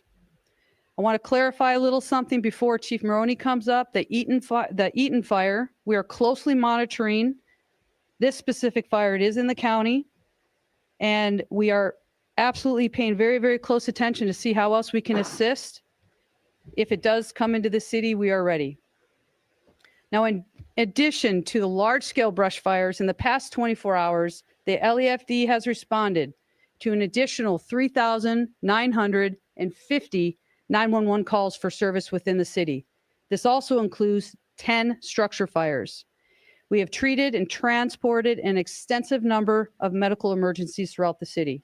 Now, the LAFD also continues to assess and allocate resources to ensure timely and effective responses across the entire city. As the situation evolves, the LAFD remains steadfast in its mission, working closely with our local, state, and federal partners to mitigate the impacts of this unprecedented fire condition. Also, I want to talk about a few of the challenges and adaptations. Multiple incidents throughout this region. We are going to talk about all of these fires within Southern California. We're utilizing mutual aid partners from across the region, state, and adjoining states, and firefighters are surging into Southern California as we speak. Also, the challenges with water pressure in the Palisades. Standard firefighting adaptations for water. What we do when water is limited. We have the ability to pull water from ponds. We can pull water from pools. We're utilizing as many water tenders that we have, and we're working very, very closely with DWP on this. Next, we will continue to focus. I want to make very, very clear. I'm with you, man. Saving lives first. I'm 100% with you. Evacuations on this one. and rescues. Yeah. We are not out of danger. You can see. I'm looking how I can active fires redirect that the are live burning. to Don With Marie's strong winds live stream after this. that are going to continue throughout the night, I can tell you and assure you that firefighters and first responders remain focused on protecting lives and property. We urge the public to help us by doing the following. Stay informed through trusted news and official updates. Be prepared to evacuate if you live near wildland areas. Follow all evacuation warnings and orders without delay. We also ask the public to stay off the roadways and away from any of the impacted areas. Now, the LAFD and other partners, we're working so closely together. We are absolutely united in our top priority, and that is saving lives. Ensuring that the safe evacuation and rescue of our residents in harm's way remains our absolute top priority and our focus during this wind-driven fire. Thank you, Mayor Bass, the elected leaders who are here, and for all and every single firefighter, first responder, boots on the ground that are doing the work. Together, we can continue to protect our communities and keep everybody safe. Next, I'd like to go ahead and introduce the fire chief from Los Angeles County, which is Anthony Maroney. So good evening. Thank you for the comprehensive update, Chief Crowley. My name is Anthony Maroney. I'm the County of Los Angeles Fire Chief, and I'm going to give an LA County update in addition to a Region 1 update. For the Eaton Fire in Los Angeles County, Altadena, Pasadena, and Sierra Madre, the LA County Fire Department continues to be in unified command with the U.S. Forest Service and the Pasadena and Sierra Madre Fire Departments, in addition to our law enforcement partners. The fire has been mapped this afternoon at 10,600 acres, and it is still growing. We have 0% containment. We have over 750 firefighting personnel assigned on the line, and mutual aid resources from out of state, including Arizona, have arrived to assist us with this firefight. Unfortunately, we have 5 reported civilian fatalities, a number of injuries, and over 1,000 structures damaged or destroyed. The cause of the fire is unknown and under active investigation by both the Los Angeles County Fire Department, Los Angeles County Sheriff's Department, and the U.S. Forest Service arson investigators. And the moment we learn the cause of this fire, we will advise the media. We also have a new fire start in the Acton area of Los Angeles County, the Lydia Fire, estimated to be between 80 and 100 acres, 30% contained, and thankfully, forward progress has been stopped. As the Region 1 coordinator, I did request mutual aid from the 5 counties of Los Angeles, Orange County, Ventura, Santa Barbara, and San Luis Obispo counties yesterday. Additionally, last night, I contacted the State Office of Emergency Services and requested 250 additional engine companies 109 from acres. Northern California, staffed with over 1,000 personnel. At this time, the state of California is exercising their emergency compacts with the western states of Arizona, Nevada, Utah, Oregon, and Washington for additional firefighting resources and personnel to come to Los Angeles County to assist us with this widespread fire emergency. One data point is that we have 60 units responding from Oregon, 45 units responding from Washington, 10 units responding from New Mexico, 15 units responding from Utah, and numerous units responding from Arizona. Currently, the National Weather Service has predicted that this red flag warning will remain in effect for Los Angeles County and much of Ventura County through Friday. Thank you, and I would now like to invite up to the podium Los Angeles Police Chief Jim McDonald. Thank you very much, Chief. I just want to say a few things and not to repeat what's already been said any more than needs to be stressed, but a sincere thank you to everybody who's out there in the impacted area for your patience and your support, to our first responders and support departments who have been out there from the very beginning, doing the very best they can to protect everybody. The word resilience was used, and that's what it's going to be. We're going to be an example of resilience in the very best sense of the word. After the recovery We're going to bounce back operations. from this, and it's going to be a challenging week ahead, but we're going to be able to get through it by working together. These have been unprecedented conditions, as you've heard over and over again, and the fire has been very unpredictable. That is why the need for vigilance is I can't stress enough how much we've got to pay attention to our neighbors, to our own yards and property, and be able to catch something quickly if we get something sparking off. I think that is critical. This is not over, long from over. Our job primarily is to assist in a support capacity our fire partners with evacuation, with traffic control, and with crime suppression. And on the crime suppression front, you've heard also about the potential for looting, people going in and taking advantage of the worst possible circumstances to be able to enrich themselves. That will not be tolerated at all. And my ask is that everybody stay out of the impacted areas unless you live there, unless you have a real reason to be there. Our officers will be out there. They'll be watching for this, and we're taking this very, very seriously. So I want to thank you again for your work with us, to our media partners, for all that you've been able to do to get the message out there and keep people safe. It's now my honor to introduce Los Angeles County Sheriff Robert Luna. Okay, by the way, I figured out how to do a redirect. So after this Thank you, live, Chief, if you and thank guys you all stick for, around, you're covering gonna get this, redirected to Don Marie's very live important after this. story. So as and I then she'll stand be here talking very before you important with my stuff partners about around me, 5 things you would please take know with that you in I have emergency. several hundred So it's LA gonna be a County deputy discussion-based sheriffs, along with other live stream. police officers who are working all the impacted areas out there. They're involved in evacuations. They're involved in traffic control, Yeah, ingress of and course, egress Dave, into of the course. area. They're involved in Like security, I which the feel chief I feel talked I need about, and I to talked about it earlier. talk We're up about to it 3 and then actually arrests get it out with there. looting. That is 100% unacceptable. I'm going to repeat it. If This you is do not belong in these areas, do not go there. Yeah, We take have your additional looting van, turn it people that around, we've and go brought back. in just to make sure that people's property are left alone. These people have gone through so much. Don't put them through more than they have to go through. And then we're on Exactly. humanitarian missions. I have deputies dropping off food, blankets, and other things to people who have either been evacuated or who just need somebody to talk to and frankly just give a hug to. Those are the kind of things that we're doing out there. I do want to talk about evacuations. Regarding the Eaton fire, we have over 70,000 of our community members who have been impacted by either evacuation orders and or warnings. The Palisades Fire, approximately 60,000 who have been impacted by evacuation orders or warnings. As I said earlier, we Do you guys hear the scandal right now?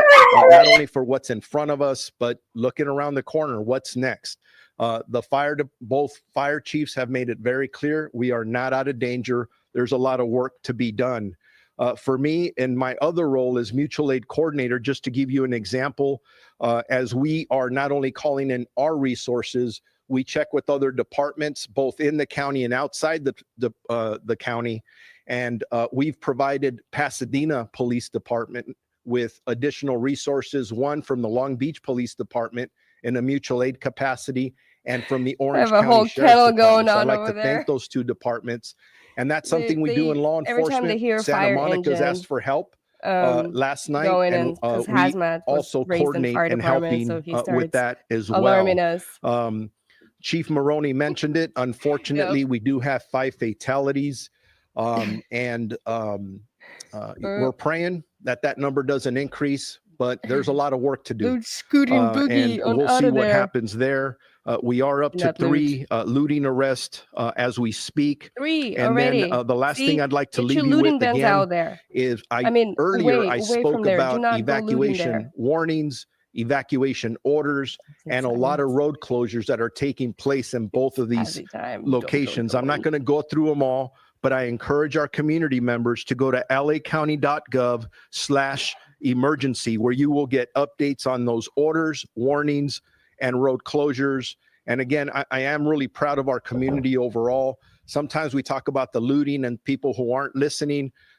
I'm going to tell you, 99% of the people are listening. And I think that's why hopefully the injuries and fatalities and all those ugly things will stay down. So thank you to our LA County residents for working with us in partnership.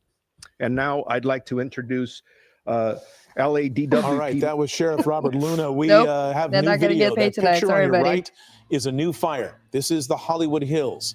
This is Oh my the God, location now we that have we a were Hollywood given, Hills fire? 2350 North Solar Drive. That's between Nichols Canyon and Runyon Canyon in the Hollywood Hills. There are a number of homes surrounding that. Chris Christie, are you Now we have a available to give Hollywood us some Hills information fire. about this? The Hollywood is on fire now. Mark, very concerning sight here in the How is Hollywood this on Hills. We're just west of Nichols Canyon, just north of Hollywood Boulevard, where a major fire has just sparked in the last 5 minutes. We were over the Pacific Palisades. We saw the glow coming from over the hill, and just in the last couple minutes that it took us to get over here to Hollywood, I thought I this was thing has gonna exploded in be able size. to have You fun can see tonight, northerly winds coming actually through do the some canyon homework. here, just west Now of we have Nichols, to do some just research east about this of Runyon Hollywood Hills Canyon. fire. And you can see this is all very What? thick fuel that is fueling this brush fire. What? LA City Fire is aware of this fire.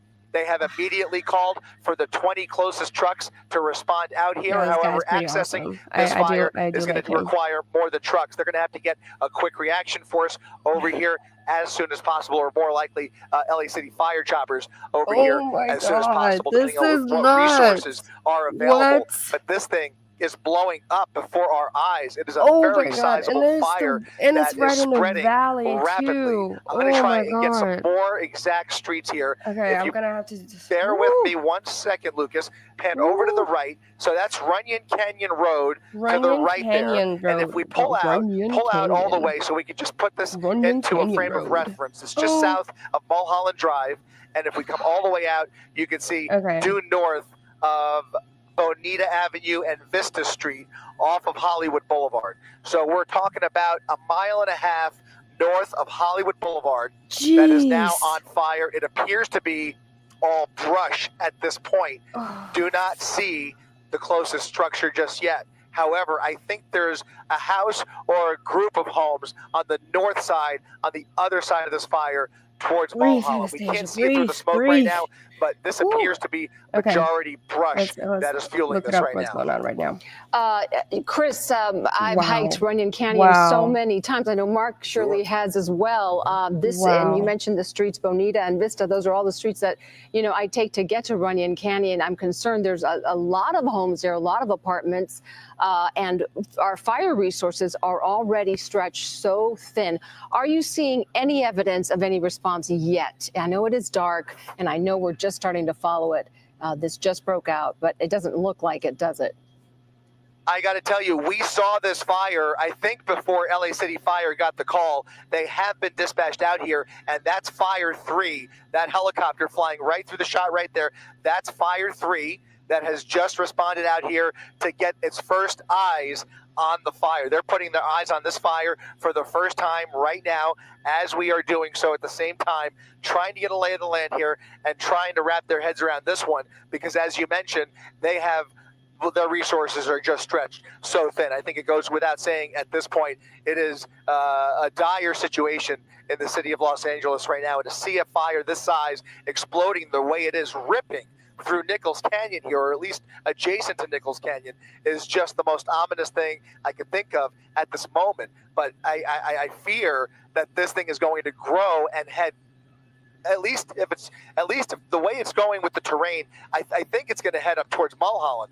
But hopefully they can start dropping water in the next couple of minutes. Well, that's the question. If the wind drives it, Mulholland is north of there, right? But right. Hollywood is south. So if the wind drives it, it's going to push it south. But if it's terrain driven uphill, it would go north toward Mulholland. It's another one of these situations like we were talking about in Topanga Canyon earlier this afternoon, where the wind is blowing one way. All the smoke that you see in the foreground of this shot right here, that smoke is coming towards Air 7. It is coming in our direction, in the southerly direction. Those are Santa Ana winds blowing the smoke towards us. But if you push in on the flames, those flames are moving in the opposite direction, climbing uphill, up towards the ridge lines, There's actually and just ripping through there's the actually canyon. prisoners. So you have fire Wow, look at basically that. spreading in multiple directions based on the wind and the terrain. It's a paradoxical kind of thing They to actually wrap your have head prisoners, around, but firefighter it's just prisoners being fueled that by a out ton there. of thick brush and climbing up these hills. Oh my Remember God, the look last time how that fast area this burned, thing and is of course Dallas spreading. just came over to tell us that fires are terrain and vegetation driven, as you mentioned. We see these flames climbing uphill, and then we just saw moments ago there a drop Oh my from God. we think a Yeah, water dropping helicopter. You know what? That I is, can feel that flame through a the good sight to see, screen but right they're now. really going to need more resources to stop the forward movement of these flames before it gets out of control. There are homes in this I area, and don't I'm know. wondering I can't if imitate whoever's at Eddie the controls Murphy. of the sky map can perhaps give us Susanna. the daylight Lots of sky fire. mapping technology that can show us where those homes might be that are kind of adjacent to this area. We do have the roads Nichols there. You can see Canyon there's Runyon Road. Canyon Road, of course, Nichols Canyon Road. There are homes dotting all along those roads with that canyon kind of in between. Yeah, well, This I'm is a sticking very around here. well-traveled area by hikers, as we have mentioned, going through Runyon Canyon. Go ahead. Look at this. It's already spotting. I'm sorry, Mark. Go ahead. This fire's already spotting as the wind is blowing the flames downhill. Take a look. You guys, this we is have to happening open in up, real open up, life, Lucas, like open up, right Lucas. now. Open up, widen out, open up to the left. If you live on Curson Avenue, Curson Place, Curson Terrace, it is time to evacuate right now. Stanley Avenue, Bonita Avenue, stopped the press Vista Street. conference It is and then time switched to to this evacuate because now. this is fire happening like is right just about now. 100 feet This is from the end crazy. of Curson Avenue, and this entire area is going to be evacuated momentarily. You saw that fire Oh my helicopter God. fly through the shot. It gives you a little bit of This the is idea of scale because that helicopter was a dot when it flew through the foreground of that fire. This is a large fire You that is guys, spreading we're watching this exponentially live here in the right last now couple as of minutes. If all we of can this is widen out a happening. little more, you can see it now taking more of a vertical position up the canyon from top to bottom. It's spreading in multiple directions. It's moving uphill with the terrain, and you have spot Okay, so fires if anybody's being listening blown and they're in that towards area, Hollywood. you better go. Like, This is get a your fire butt that is bug literally bag. right in the Get your smack bug dab in bag. the middle of the Hollywood Hills, due north of Hollywood Bug Boulevard. bag. Get No your more than a bag mile and go, off like of the now. boulevard, and it's already spotting. Look at that, a big spot fire right No, there in the middle of your that's screen. normal. Go ahead and push out, That's push in normal. right there. That's going Big down, flames you know. right there. The fire spreads that way. one spot is going to go up and grow exponentially here as we keep an eye on it, and it's going to continue to blow. These winds are going to continue to blow this fire Driving it towards down, the yeah. city of Hollywood. This is It's expanding both sides. This is something we have to really watch closely here. Don't worry, we're gonna stay here. We're gonna stay Waddles here Drive and there. keep Go ahead. Let's start watching getting this. some more of the streets, Lucas. We need to get people out of this neighborhood. We need to get Chris, people out of this neighborhood. this is devastating to watch. We've already seen so much destruction. I just can't imagine. I can't process having another fire in another swath of homes. Yeah, it is devastating in to watch. danger. This is crazy. But I just want to take a moment to announce that LA Unified Schools, all LA Unified Schools, will be closed tomorrow. So we want to get that information out there. Yeah, you might want to. You might can want to we run. get the like satellite run. view? Is it possible for your camera person to give us that satellite daytime view just for a second, so we get a sense of the overlay, the overlay. Give them the overlay if you can. If not, I like this guy. This Air 7 is pretty awesome. I like how they I do apologize. the But just map. look at that spot fire. Look at that spot fire that sparked up 30 seconds ago, and look at the size of it now. It's over 200 feet right now. It started as a little speck. Go ahead and push right in on that fire, right there, middle of the screen. Go push right in there. That spot fire is already exponentially growing. Wow. Yeah, it started as a pretty small spot. We all saw it erupt there, and it is growing. Let's give the street names again, if we could. Curson was one of them. Wide now, Lucas. Google. Waddles Drive, Curson Avenue, Curson Place, Curson Terrace, Avenue, Bonita Curson Avenue, Place. Let's see what they have Hillside going on. Avenue, Vista Street. Go ahead and push down a little bit. Just tilt down slightly You so we can mentioned show some more Bonita of the Street streets. too. Yeah, Bonita.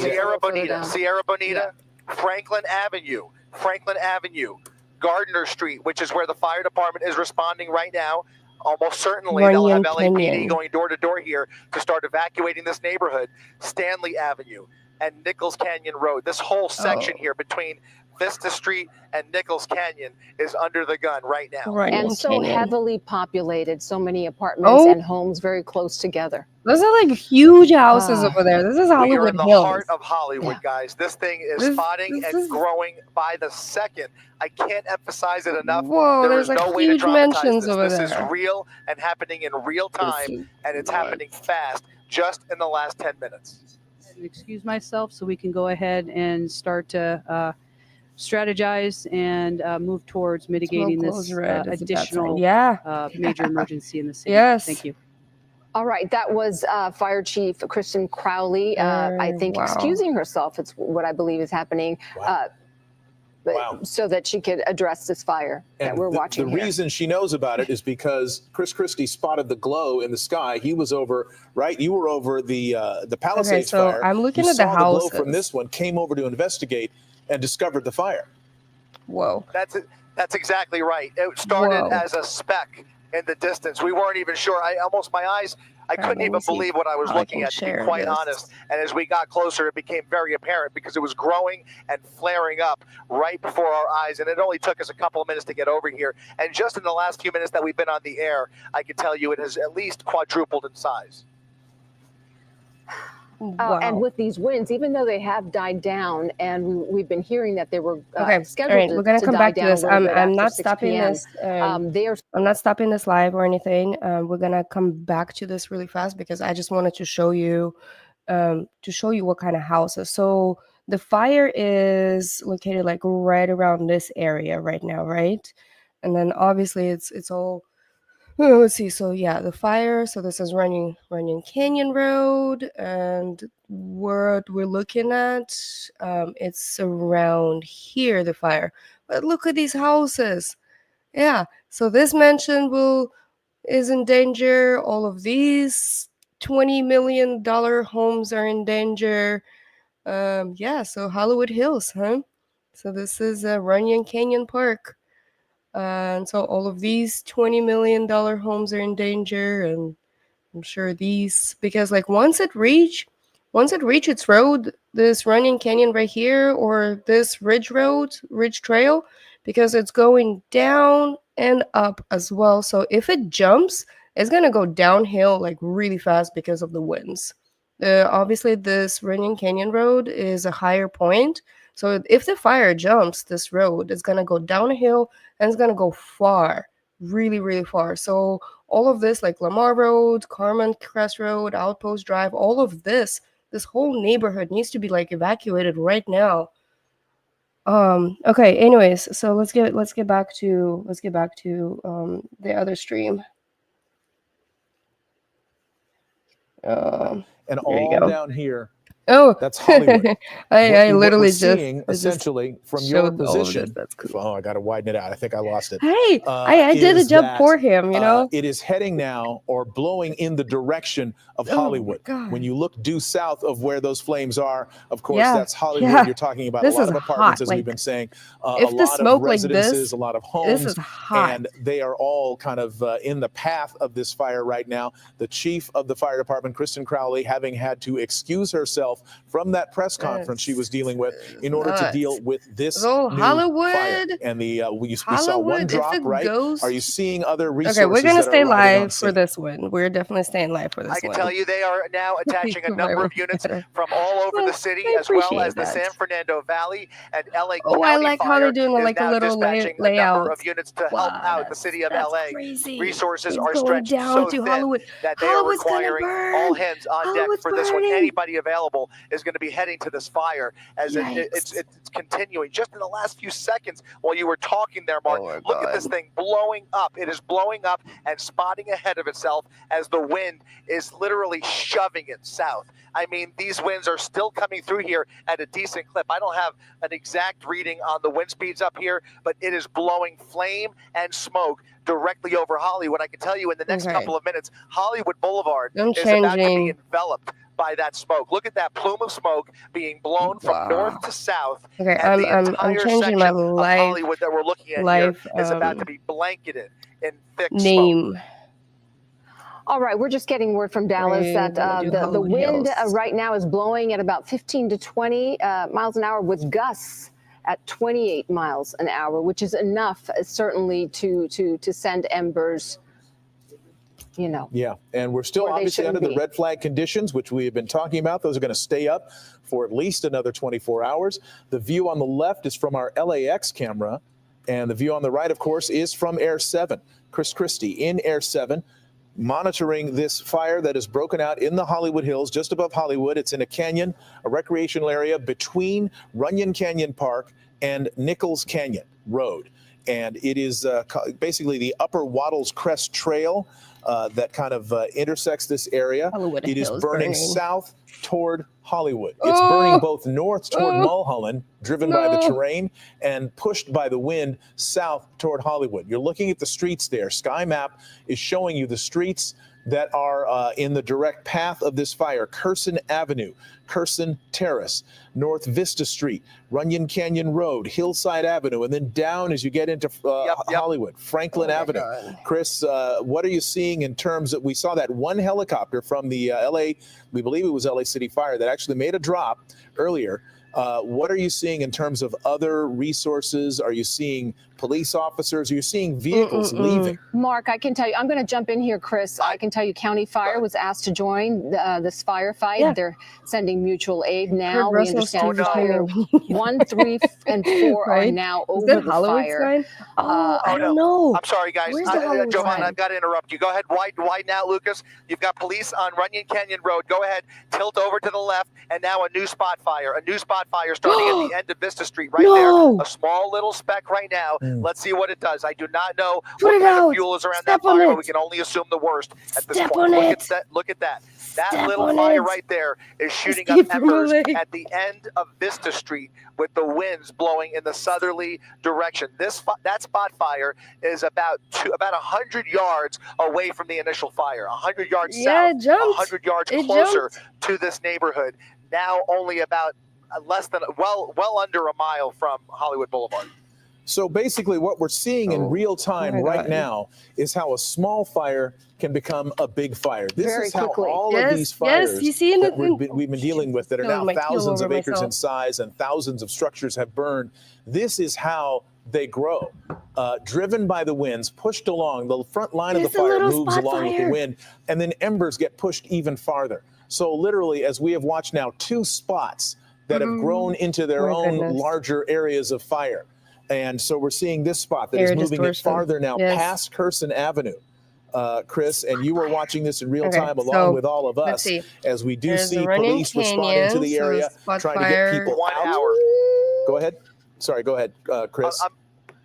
Wait, where's the Hollywood sign? I'm sorry, Mark. We're just doing a little housekeeping up here. We're still keeping an eye on the fire. Didn't mean to interrupt you there. We're still watching that little spot fire as well as the main body of flames just north of it continuing to spread. It's going to merge now with that hot spot here in the next couple of minutes. It's paralleling Curson Avenue. I can only hope that the folks along Curson Avenue are heeding this and watching this or getting word of this somehow.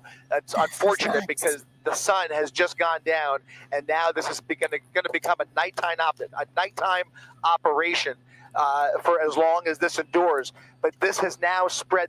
This fire itself is at least 50 acres as we look at this in just the last few minutes. Go ahead and widen out a little bit, and you can tell, Mark, just in the last few minutes since we first came down, you can see the size of this fire from top to bottom there, now paralleling Curson Avenue, getting closer to Sierra Bonita Avenue, closer to Hillside Avenue, closer to North Vista Street. That's where that spot fire is, just to the north of North Vista Street. All right, and what Giovanna was trying to mention to us earlier is that the city of LA, LAFD, is asking for 15 additional engines from the valley or the city.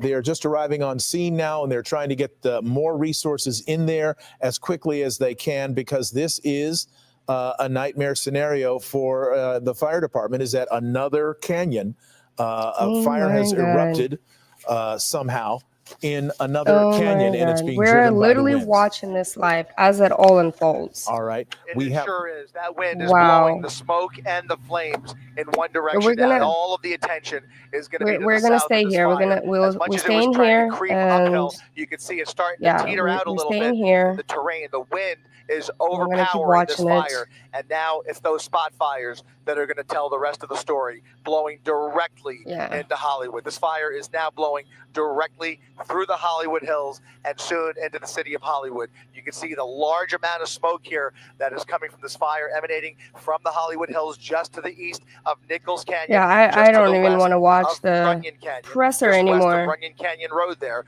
on the bottom left-hand corner of your screen. That's Hollywood Boulevard right there. Bye-bye, Hollywood Boulevard. Chris, stand by. Hopefully it doesn't spread that way. At 6 o'clock right now. Oh, it's getting to that It's little been an spot unprecedented fire. 24 hours in Southern California. We are seeing some of the most destructive fires to ever rip through LA County. Good evening, I'm Ellen Leyva. I'm David Ono. The latest fire broke out a few minutes ago in the Hollywood Hills. So let's get right back to it. And there you see that fire. It's exponentially growing, and just in a matter of minutes. Chris Christie, start our coverage. Hey, Amber. David, you are Welcome, looking Amber. live at a Hollywood This Hills is fire crazy. that is yet to This be is like named, happening like but right now. burning for the better Just part breaking of the news. last 20 to 30 minutes now.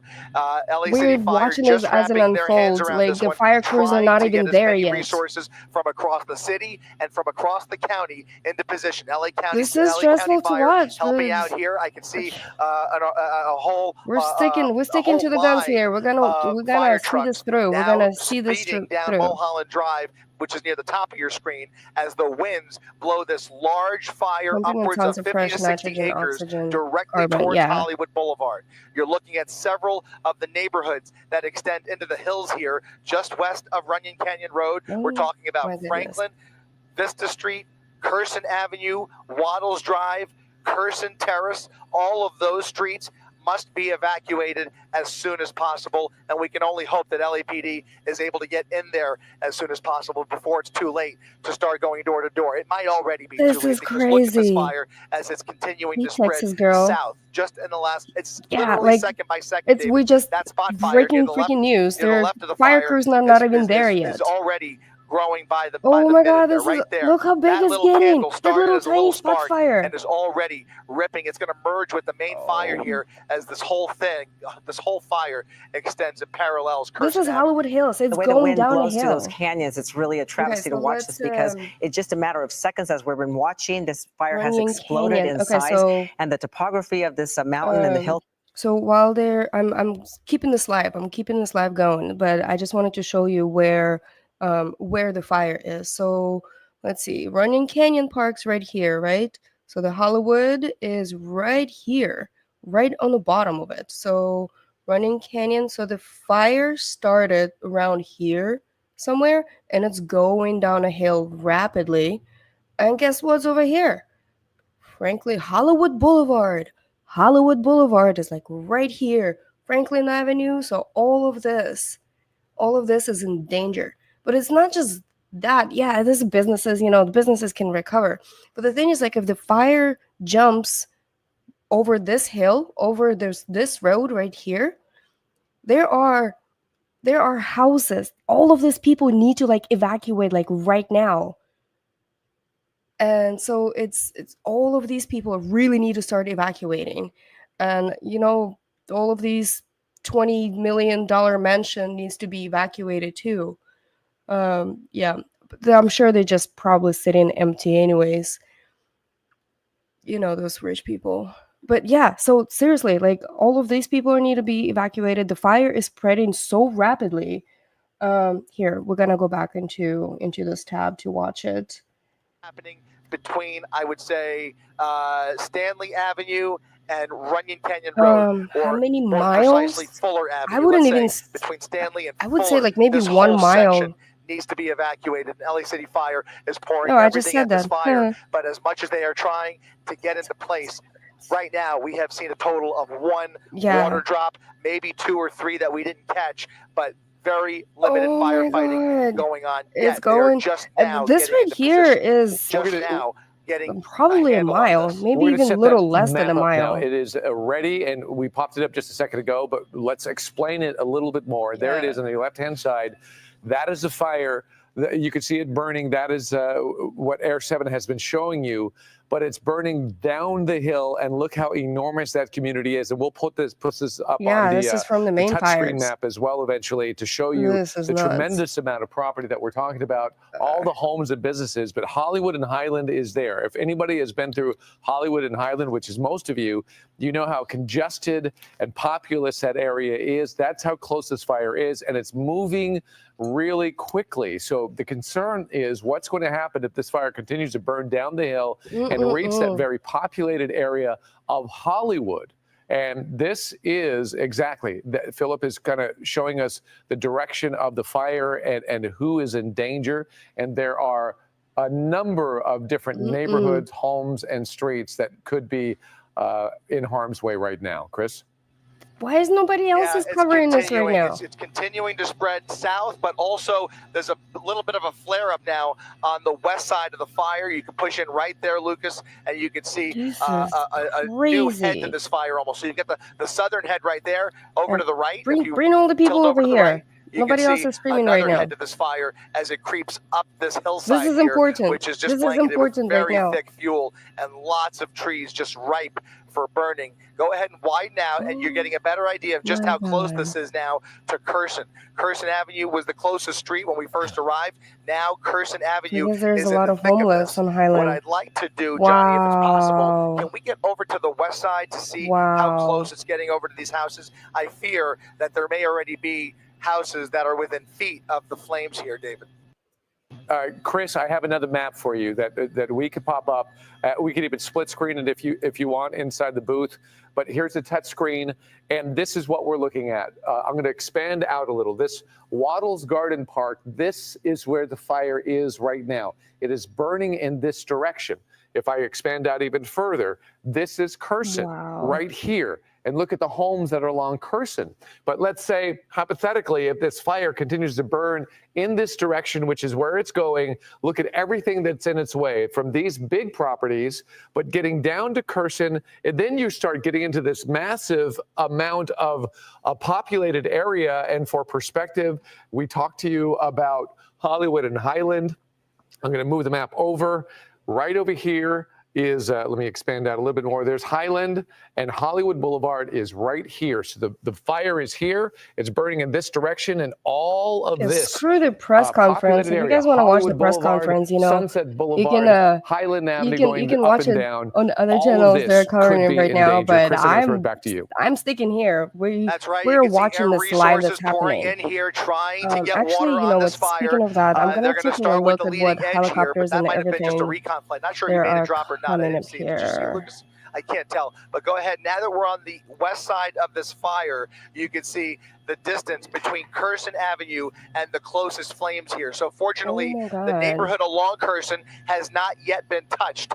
The wind is blowing parallel to Curson, more directly towards Franklin and towards Hollywood Boulevard. So that's the main body of fire there. Let's go ahead and widen out again, Lucas, and show the proximity to Hollywood Boulevard from this angle. You're going to get a better idea of the geography here as that fire is being blown downhill through the Hollywood Hills towards Hillside Avenue, towards Gardner Street, where LAFD is responding, towards Vista Street, Sierra Bonita, it's getting closer and closer. Hollywood Boulevard is now no more than 3/4 of a mile, maybe only a half a mile away from the leading edge of this fire. But it's not spreading like a normal fire. It's spreading like a Santa Ana fire because it has been spotting for the last half hour steadily. Dry brush there, so much fuel there for it to burn. It's incredible, Chris. We're going to bring in Margaret Stewart from LA City Fire on the phone to let us know more information on this. Margaret, are you there? All right, so let's read this really fast. Hi there, Margaret. It's Ellen and David Ono. Yes, what can you tell us about this fire? Oh my God, so likely be threatening structures within 5 to 10 minutes. We need to get the word out to all your viewers that we have an immediate evacuation order in place in the Runyon Canyon area. So the east border is the 101 evacuation freeway. Order. The north border is Mulholland. The west border is Laurel Canyon.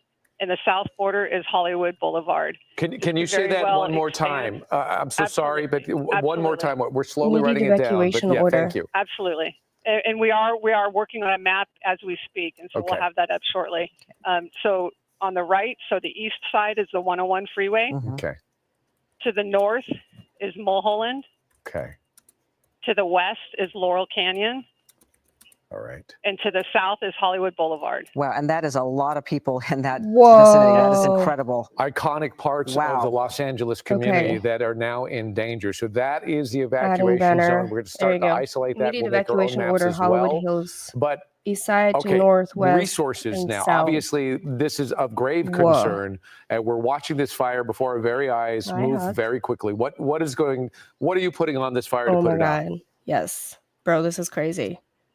I'm sorry, you got cut off a little bit. Okay. Tell us about your manpower on this particular fight. What are you putting on it? So we have over 20 additional fire engines that are en route right now.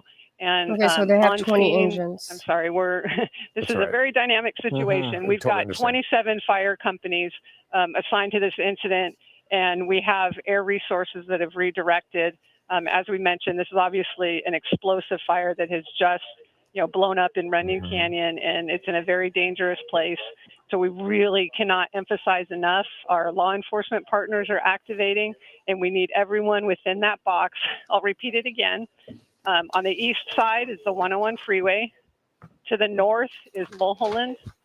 To the west is Laurel Canyon. To the south is Hollywood Boulevard. And I will say to our view, go ahead. I would say we understand that this is a heavily really hope populated area. I really hope they contain it, but this is nuts. Grab exactly what they need to get out the door. This is not a time to delay. This is not a time to try to use a garden hose to protect your home, as we've already seen what can happen in the Palisades. Let's see what's we need happening. people to swiftly, calmly, and safely exit the area, and currently just head south. Okay, head south. That's good information. Okay, so I've got a so map head here. South. And we'll be happy to come back with more updates right now, okay? And we should tell our viewers at home that if you know people that are living in this area, perhaps they're not watching, they're unaware, give them a call, let them know to get out of that area as soon as possible. Yeah, communicate as much as you can. At LAFD.org/news, we will very shortly have an interactive map that will depict the evacuation zone. LAFD.org/news. Okay, Margaret Stewart, thank you so much from LA City Fire. Wow, this is incredible. Now, I'm sorry, I might need a little help on our map over here, but so they are going to have decipher. I'm on the webpage right now. I'm gonna keep uploading in the webpage in just a second. In the meantime, so I'm going Chris Christie is watching this fire as it continues to move. And Chris, have you seen homes go up yet? I'm Right gonna now, refresh no it and to homes have see been touched, who's but I back, fear come the back first into group of it. homes that are imminently in danger and will be touched in the next several Hey, minutes are going to Mike. be the Franklin Lakes area. Yeah, I The know. Franklin Sadly, nobody Street. cares Go about. ahead and tilt over there towards the neighborhood if you can. Yeah, there's the water drop. They're starting to put out some of those spot fires along the western edge, but go ahead towards the leading edge where the fire, the wind is blowing all that fire. Franklin Avenue is basically where this fire is heading, and you can see Vista Street and Hillside Avenue are going to be the first neighborhoods that are the first group of homes that are going to be affected here momentarily. Okay, they so have what to happened? Evacuate right away. You heard the order go out. Okay, so the fire On crews our air are just seconds on ago, there there is an already. immediate So what evacuation order happened? for this entire We swath were of Hollywood in the okay. Runyon. So just kind of like a little update. Welcome everybody who is new here and who's watching it coming back. And so what happened is we were watching the presser, like the mayor was talking, and they jumped into breaking news of a small fire that broke out in those hills. As we're watching it here for past 15 minutes or so, we watched the fire expand drastically, and this is really happening right now. And welcome to all the new viewers. So what we're going to try to do is we'll stay on here, we'll stay on this fire, and we are pushing out any kind of information out there for anybody's watching YouTube or not getting any evacuation orders or anything. So we are watching this, covering this live, and let's get back into this. I'm trying to gather as much information as I can. That's including evacuation areas and who needs to go where, but they have to go like now. It's spreading rapidly, extremely rapidly. Life, come on. No. Hills. All right, what happened? There you go. Okay, so yes. And the speed of the wind here, the wind molecules are bouncing off those hillsides at a much faster rate and create a lot more wind than you feel if you're in other parts of the. Yeah, in the space, it's exceptional last night. But if you lived in the hills, really fast. Downright scary because it felt like an actual hurricane moving through the area in the middle of the night. Right now, things have tapered off, but you can see the direction of that smoke. The wind is blowing all of that smoke NBC in a is lateral live? direction. Okay, so we're sticking with Air 7. Yeah, so we're sticking with Air 7 right now because they have the first view of what's happening, and looks like LA Fire Department is actually calling into Air 7. So we're gonna.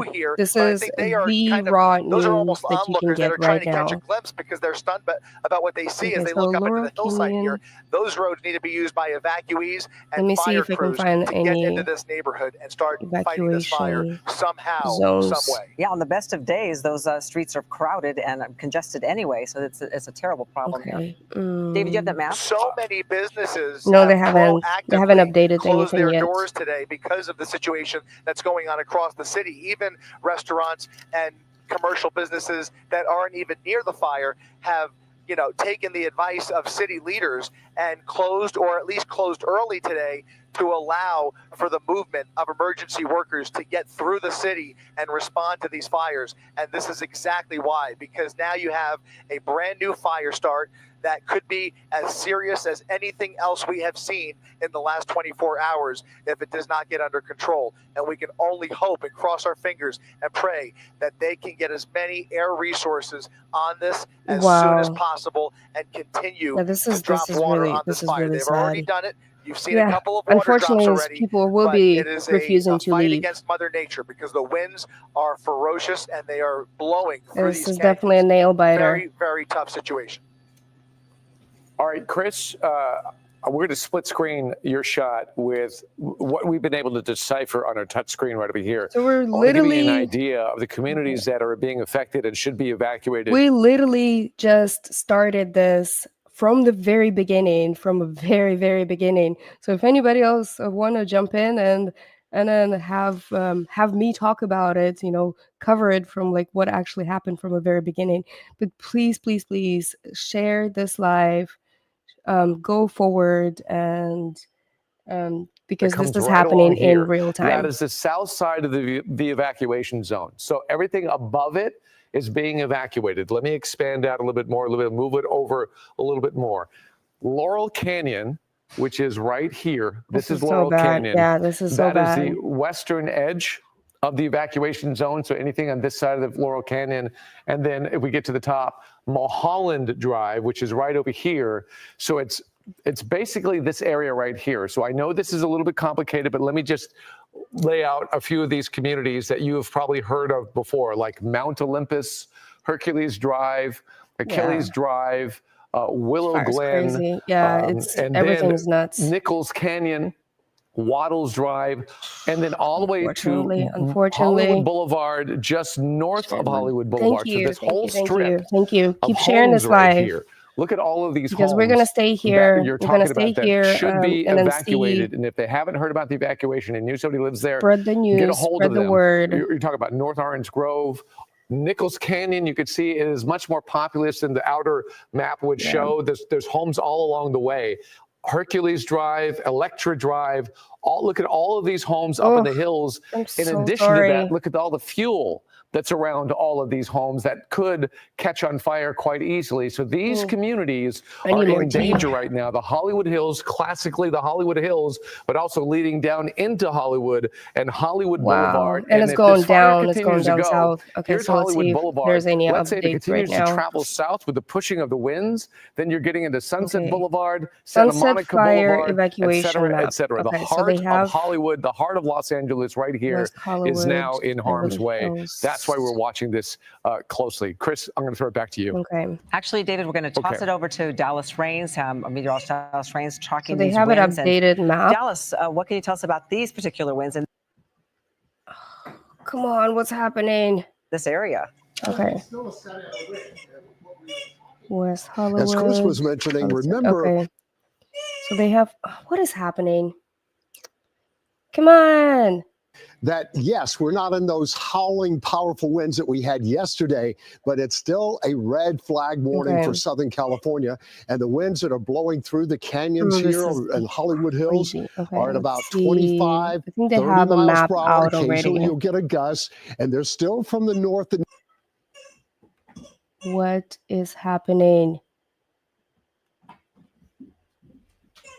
Come on, Northeast YouTube. blowing to the south and southwest. So that's what they're dealing with. I was checking just a few minutes ago. Hey, Turtle. The relative humidity of the air at tonight is 8%. Yeah, so the air gets drier and drier when normally at night the humidity goes up a little bit. So this is happening in real time right now. Like the crews had just arrived on this fire, and it's growing rapidly. By terrain, of course, and it's initially, heading as towards Chris the Hollywood. noted, starts moving up the hillside, but then those winds come over the top of the hills, out of the north and northeast, driving the fire toward the south. Red flag warnings are going to stay with us. When you look at the wind profiles right now, they're pretty much as we thought they would be this time yesterday. Everything is down, but it's still a Santa Ana wind blowing through those canyon passes. It you can isn't see in his Santa buffering, Clarita right? there at 25, not Oh my 45, God. thank goodness. Seriously. Up in Pasadena, they This dropped is off to about 10 crazy. miles Okay, per so hour I'm in on the Citizen city. app right And now of course, just no to wind down in the south bay of any see if we can significance. see anything. But even in the If anybody else Palisades, we're reporting getting from the 15 to ground. occasional pulse winds up to about 30. Now, where the winds are really howling tonight, stronger because they're closer to that area of low pressure, are out in the IE. Look at the winds being recorded right now. Out at San Bernardino, we saw wind gusts of 45. Their humidity, 14%. Also through the canyons down in Orange County, we're still seeing winds out there, 25, 35, even 45 miles per hour. Humidities again at about 10, 15%. Here's kind of an overall. There you go. I'm going to show this. We're still sticking with the other video as well, but I'm going to show you guys this. This is a really good, just kind of like an overlay with the roads, where we're seeing thus far. So at the very beginning, all we saw was just fairly small fire, but now it's grown rapidly. It's going like crazy, and we were there at the very very beginning, and we saw it jump and like to ignite for like a very tiny fire and because of the winds and the wind direction right now, it's just growing. It's growing rapidly, and it's going down a hill south. So there's a mandatory evacuation. Hold on a second. Those Santa Ana winds are bad. They hit the whole state once in a while. Last time that happened, it knocked out the power for 5 days. Yeah, that's crazy. That's so crazy. Okay, so there are mandatory evacuations right now of the south. So basically north of West Hollywood. Oh, they're updating. So the mandatory evacuations are updating in live. And let me show you this map. Okay, so as you can tell, I'm on a website right now, so you can see where. So the fire started like right over here. So this is the Canyon Road or so. So we have the mandatory evacuations here. Yellow overlay, it's basically be on standby evacuations, and I'm sure there will turn mandatory. Hopefully everybody's getting the word out. Hopefully, like really everybody's getting a word out there. So we are keeping an eye on this. We're definitely keeping an eye on this. And so this is a really, really good aerial view right here again. Runyon Canyon. It started out small. It was literally, it was small. As we're watching it live, it all unfolded. Yeah, it's crazy. So spread the word because I'm keeping an eye on any kind of evacuation areas that people can go or the roads they can take. And because it's immediate evacuation orders, and I'll put out that information as much as I could. So let's keep listening to these guys right here. So this is where it started. This is where it started with Air 7 spotting that fire right away, and then getting on news. You can get an idea of the proximity to those houses now that this fire is getting close. So they had to break away from the news conference because that's why we didn't finish watching the news conference. Oh my God, look at that blazing fire. So that's why we just keep watching this right here. I worry about the same thing, David. I don't see any traffic coming from this neighborhood. Wow. Hollywood Boulevard is There's now no suddenly coming traffic to a standstill. It's probably all those houses are probably empty because, they're like $20 million what's going on here. They're homes driving through Hollywood, and all of a sudden they're in a cloud of smoke. Yeah, and catching a glimpse of the bright fire up on the hillside here. So that's Hollywood Boulevard on the right-hand side of your screen. Lots of brake lights, lots of headlights as fire crews try and make their way through here. The one good thing here is that we're seeing more helicopters arrive on scene, and we are seeing more water drops. But look at all those flashing lights. Those are all fire trucks making their way into the neighborhood and hopefully getting into position. I presume, even though it's dark and we can't see this very clearly, I presume they're already in the process of trying to set up for if anybody's like streaming or just north anything of right now. Boulevard. Now, the evacuation order, as I understand it, extends to the south up to Hollywood Boulevard. That's for now. If this neighborhood catches on fire, expect that to grow. And I mean, if this becomes an urban fire in the middle of Hollywood, God help us. But this All right. So I found some footage. So these people, this is on the Citizen app, and then these people are like really just streaming from actually what's happening on the ground right now. Well, the cat's over there, baby. No, but we're gonna have to evacuate. Yeah, no shit. Mountain goes up in flames, we're gonna have to go. Oh, pardon my friend. Whoops. Honey. Yeah, I heard you. So this is just happening. This is from the ground on Citizen app. Fresh wildfire sparked. Someone set that shit on fire. There's no way that. There's no way yes, you need to evacuate like now. No way.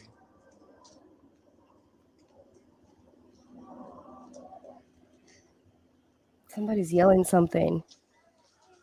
Oh, well, hopefully, it looks like it's kind of dying down. Ah, it's kind of dying down. No, it's not dying down. It's expanding. Go. And out of nowhere, it was just like huge. Like go. You gotta go. Like 2 minutes and like was looking somewhere else. And when I walked right back past, I was up there. It was like just grew out of nowhere. You gotta go. Connecting. What's the not gasoline, but like the one that has no scent? No, there's one that has no scent that like flares up. Kerosene? Run, bro, I run, was out here, like, when I came, there was nothing up there. Nothing. Literally nothing was up there. run. So we watched What are you doing? Can somebody tell them We that thought we smelled it's something. not small? the guy looking down at us from this ridge right here. And I thought he was like, saw him or whatever, but he was standing there looking at us, and I was looking at him, and I was like, this guy looks really sus. And he went up that way. That's the only person. Cause we come here often. We're like, no one's here. What's up? And we're looking up on the ledge, and no one was there but that guy. Yeah. And then he has a Yeah, because we saw like the phone light turn on. He had a black beanie on, and it was like, could have been. That's wild though, because literally it wasn't there. I've only been out here for like, So my watch says 40. Yeah. Yeah. I love how people are just. Ugh, what's happening, computer? What's happening? That's what's happening. Because I'm overloading. I'm overloading with the apps and everything. That's what's happening. All right, so let's see. So this is LA Fire Department mandatory evacuation order is now in place for Laurel Canyon Boulevard on west to Mulholland Drive on the north, to 101 Freeway on the east, down to Hollywood Boulevard. Leave now. Okay, so let's copy this. I'm gonna copy it, put it in our little thing. Okay, so this is live. So these guys are live right now. So there are 3 live cameras. No, there's a lot more live cameras. So we're gonna scroll through them and see what's happening. And the other guy. Yo, is that building on fire? Did somebody just pull the fire alarm down over there? The big one flashing. It's on fire, man. Yeah, but that alarm's going off. Oh my god. So this is live. This is live from the Citizen app. And then somebody's live right now on Citizen app. I don't know. I still see orange. And then I'm updating. We'll know if they leave. They got to come down that way. Gotta if they go. bail, we bail. Now. You gotta go. Fuck. Gotta go now. Stop Chief, get your ass in deliberating. the house. Stop deliberating. Go. Oh my god, this is live, people. You're guys getting live content. Okay, so what did I miss? Well, we are on Citizen app right now and seeing the live content of what's happening. Hey, yo, this Citizen's going crazy. I have over like 1,400 comments. Yes, because you gotta go. Oh my god.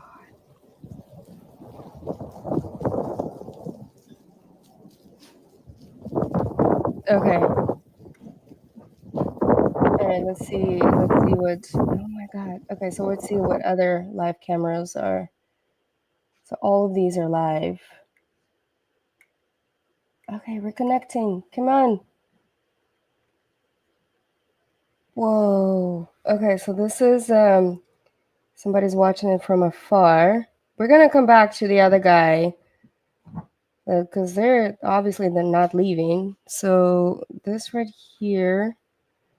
Okay, so these are all from afar. Okay, let's see what else is out there from afar. We're gonna come back to the other guy. Ooh, hold on a second. Somebody's right there. Oh no, it just uploaded the video. That is it. So we're gonna come back to the other guy. This is just a video, so this one is live. Yeah, dude, you gotta go. Like, you gotta go now. Leave now if you're in the impacted area. Yeah, no, you gotta go. It looks like they're getting it out, you guys. They're not putting it out. No.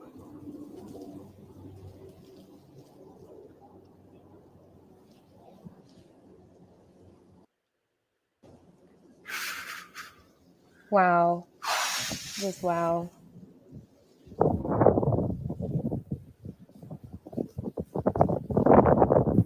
Whoa.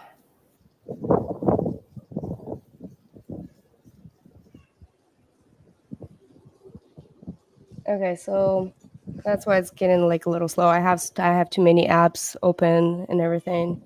These people have too much confidence, right? Way too much. You gotta go. Like you gotta go now. Because the fire crews are already exhausted and they just arrived on the scene. Okay. Urgent evacuation orders. Okay, so we're gonna come back to this guy. Oh, there it is. There are helicopters. Whoa, do you see how much air traffic is there? Nuts. These people have way too much confidence. Like, seriously.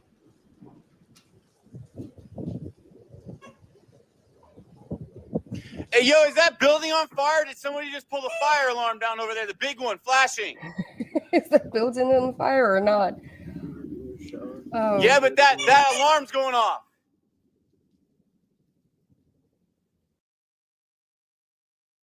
Right here, as more flare-ups develop, more spot fires develop, and we'll keep a closer eye now. Look at it. There's another flare-up right there and a spot fire, and somebody's almost feet away from somebody's backyard. Go ahead and widen out a little bit. You can see a home right there. Let's go ahead and throw up our go ahead and throw me the parcel. Back. Show me the parcel, Lucas. We want to get some addresses out there. It's going to be right behind Curson Avenue here along the 2000 block of Curson. You can see the home, 1984 Curson Avenue, with fire just feet away from the rear of that home.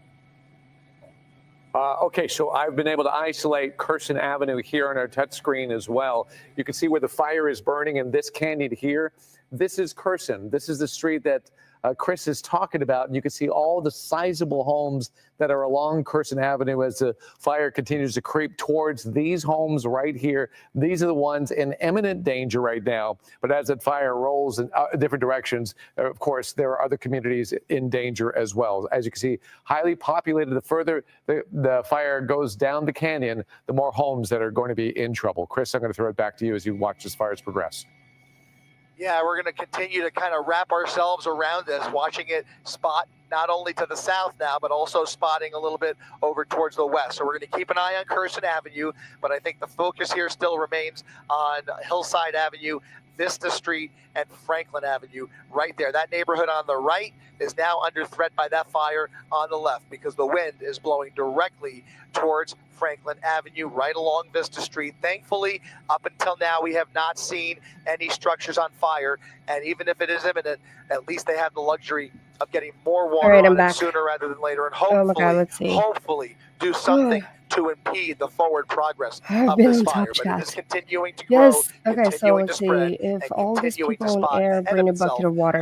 Right. These winds. And there's another water drop right there. Okay, let's LA check City on my Fire other guy. again, smothering this area with as many resources as possible. This is now the priority at the moment.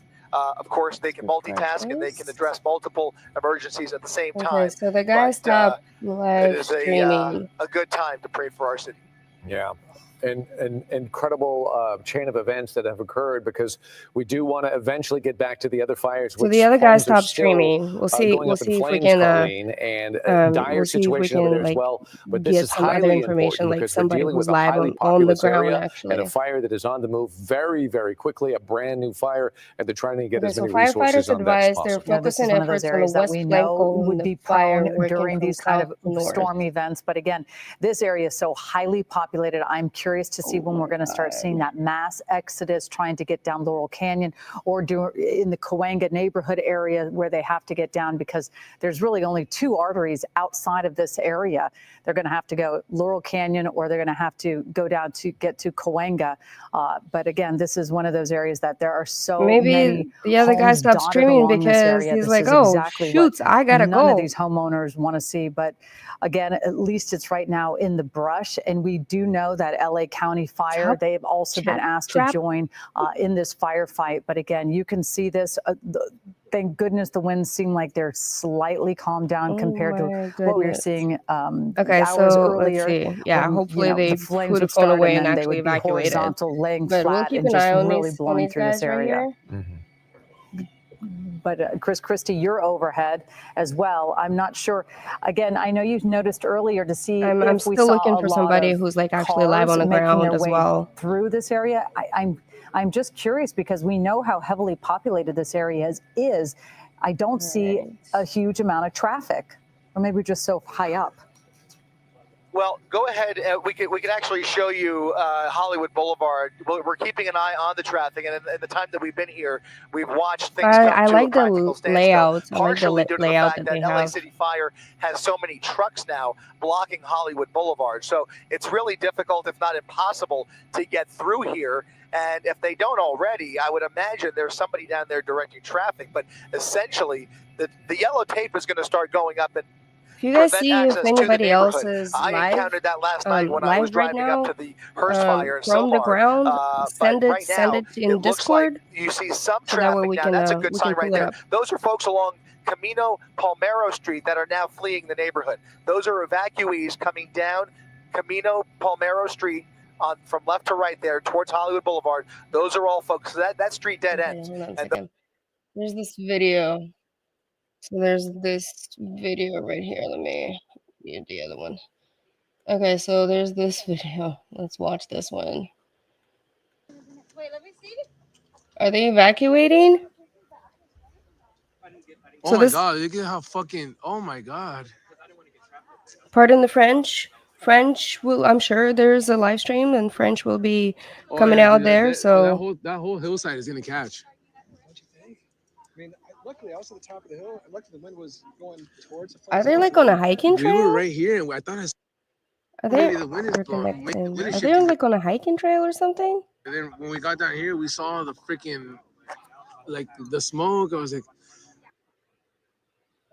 Oh, I guess it's because they don't have a very good reception, so it keeps going. It looks like they're just reconnecting. All right, let's continue on watching this. This direction towards Hollywood, this being Hollywood Boulevard. And as I'm going to expand out again, and you can see the tremendous amount of people that live and work right here in Hollywood Boulevard. This is where the fire department is staging You better structure run, because protection if right now if and trying to this get as is many bright. people or units involved in this It was a firefight park as before possible. today. Now, let me point this out because Okay. I'm getting some texts Duly and noted. emails as I'm going to shrink it a little bit. This is the fire area we're talking about. Now, if you live north, like towards the valley here, towards Toluca Lake, towards Burbank, you're okay because the fire is going in this direction. It's not going north. It's this area south of the fire that is in trouble. The hills right now of Hollywood Let's and see if just there's any south of the updates hills, from that's the area LAFD. that we're most concerned with right now as this firefight is well So underway. it's 10 acres Colleen, I'll right throw it now. back over to you. 10 Yeah, acres. David, we're taking a very good look at that map. Is really, really helpful to kind of give an idea of where this fire is located, because we know the Hollywood Hills, they are very, very congested. And that's the luxury and the wonderful nobody's thing about living evacuating? in the There's Hollywood Hills. You no- can see Hollywood Boulevard right there. You can see all those cars. It seems like, you I know, wonder how fire it officials have been started. saying, please stay We're off the kinda roads far unless you away need to. from the other Be on the fire. roads. And this is one of the reasons why. You never know where a fire could pop up, and then you have evacuees trying to get out as quickly as possible. I'm not sure how many people in this area decided to be proactive and get their ready, set, go plan in place. But again, crazy. this is one Okay, of those so- areas where I'm always concerned about. I know many of us have lived in these areas. A lot of us currently live in this area. It's very close to everything, and that's why this Let's area is see very what else we congested can with a lot of find. homes. But again, Runyon Canyon, we all enjoy Runyon Canyon, and you can see Runyon Canyon right there is on fire. And Runyon it's Canyon. wonderful to see the air support allowed to help in this firefight this evening, because we were not so fortunate last night to have air support. And yes, Chris, actually, we do see your sky map on, which is great to see. I know I can hear you ever so slightly, Chris, but we're looking at the manual. These are some of the evacuation, the orders that are now underway because of this Sunset Fire. We just want to highlight some key areas. If you live near Laurel Canyon Boulevard to the 101 freeway, Mulholland Drive to Hollywood Boulevard, those are the borders of the evacuation zone. It's largely around the canyons up in the hills and then south towards Hollywood Boulevard. That's the area we're talking about. If you live, in those hills particularly, that's where there's a lot of fuel, and that's where this fire broke out, and it's consuming property really, really quickly. Although, if we can check back in with Chris, to this moment, though, you haven't seen any buildings on fire yet.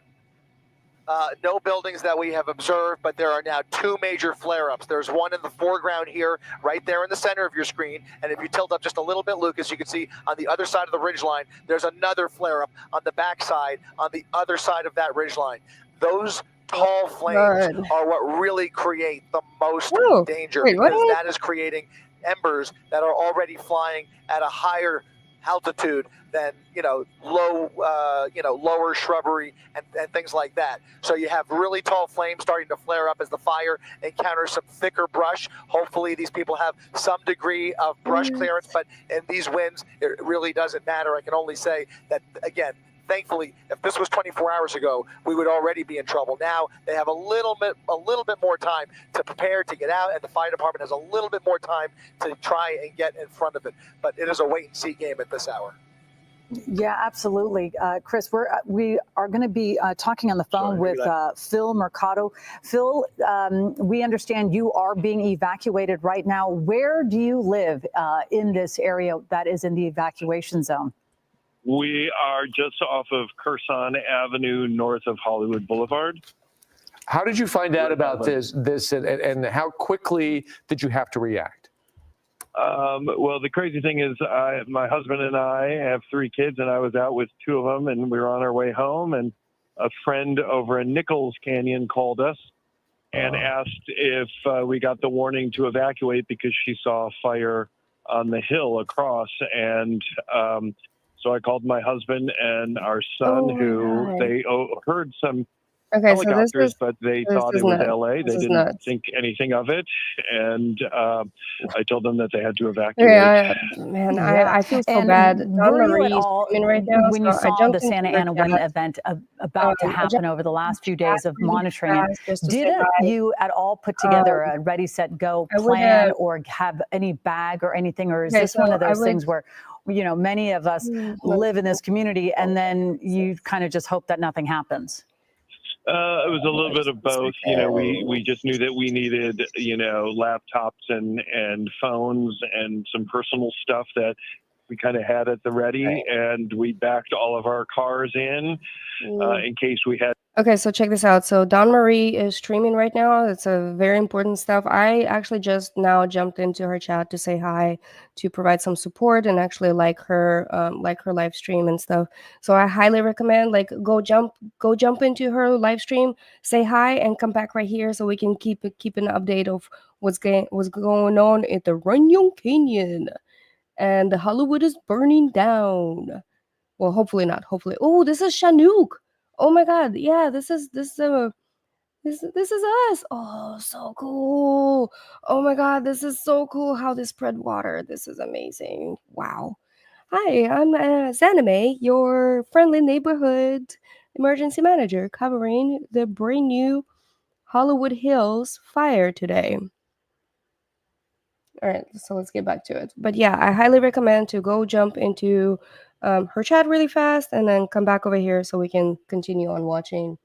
By the way, that does beg the question. We don't know if there's an evacuation center set up yet for the folks in this community. As soon as we get that information, we'll, of course, turn it over to you. But the first and foremost, they're trying to fight this fire. What if this fire is not contained soon? What are we going to lose up in the hills where you live?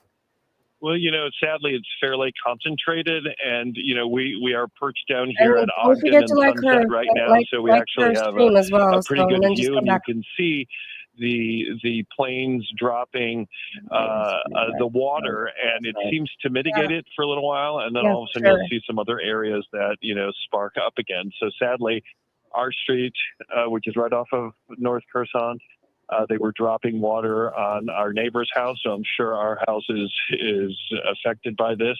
And you can basically see all of Runyon Canyon just glowing right now. No kidding. That's so eerie to see. What about the weather where in your area? Are you feeling the winds kicking up in this area? We know how sometimes night comes, the winds kick up, and these areas, they take on their own weather as well.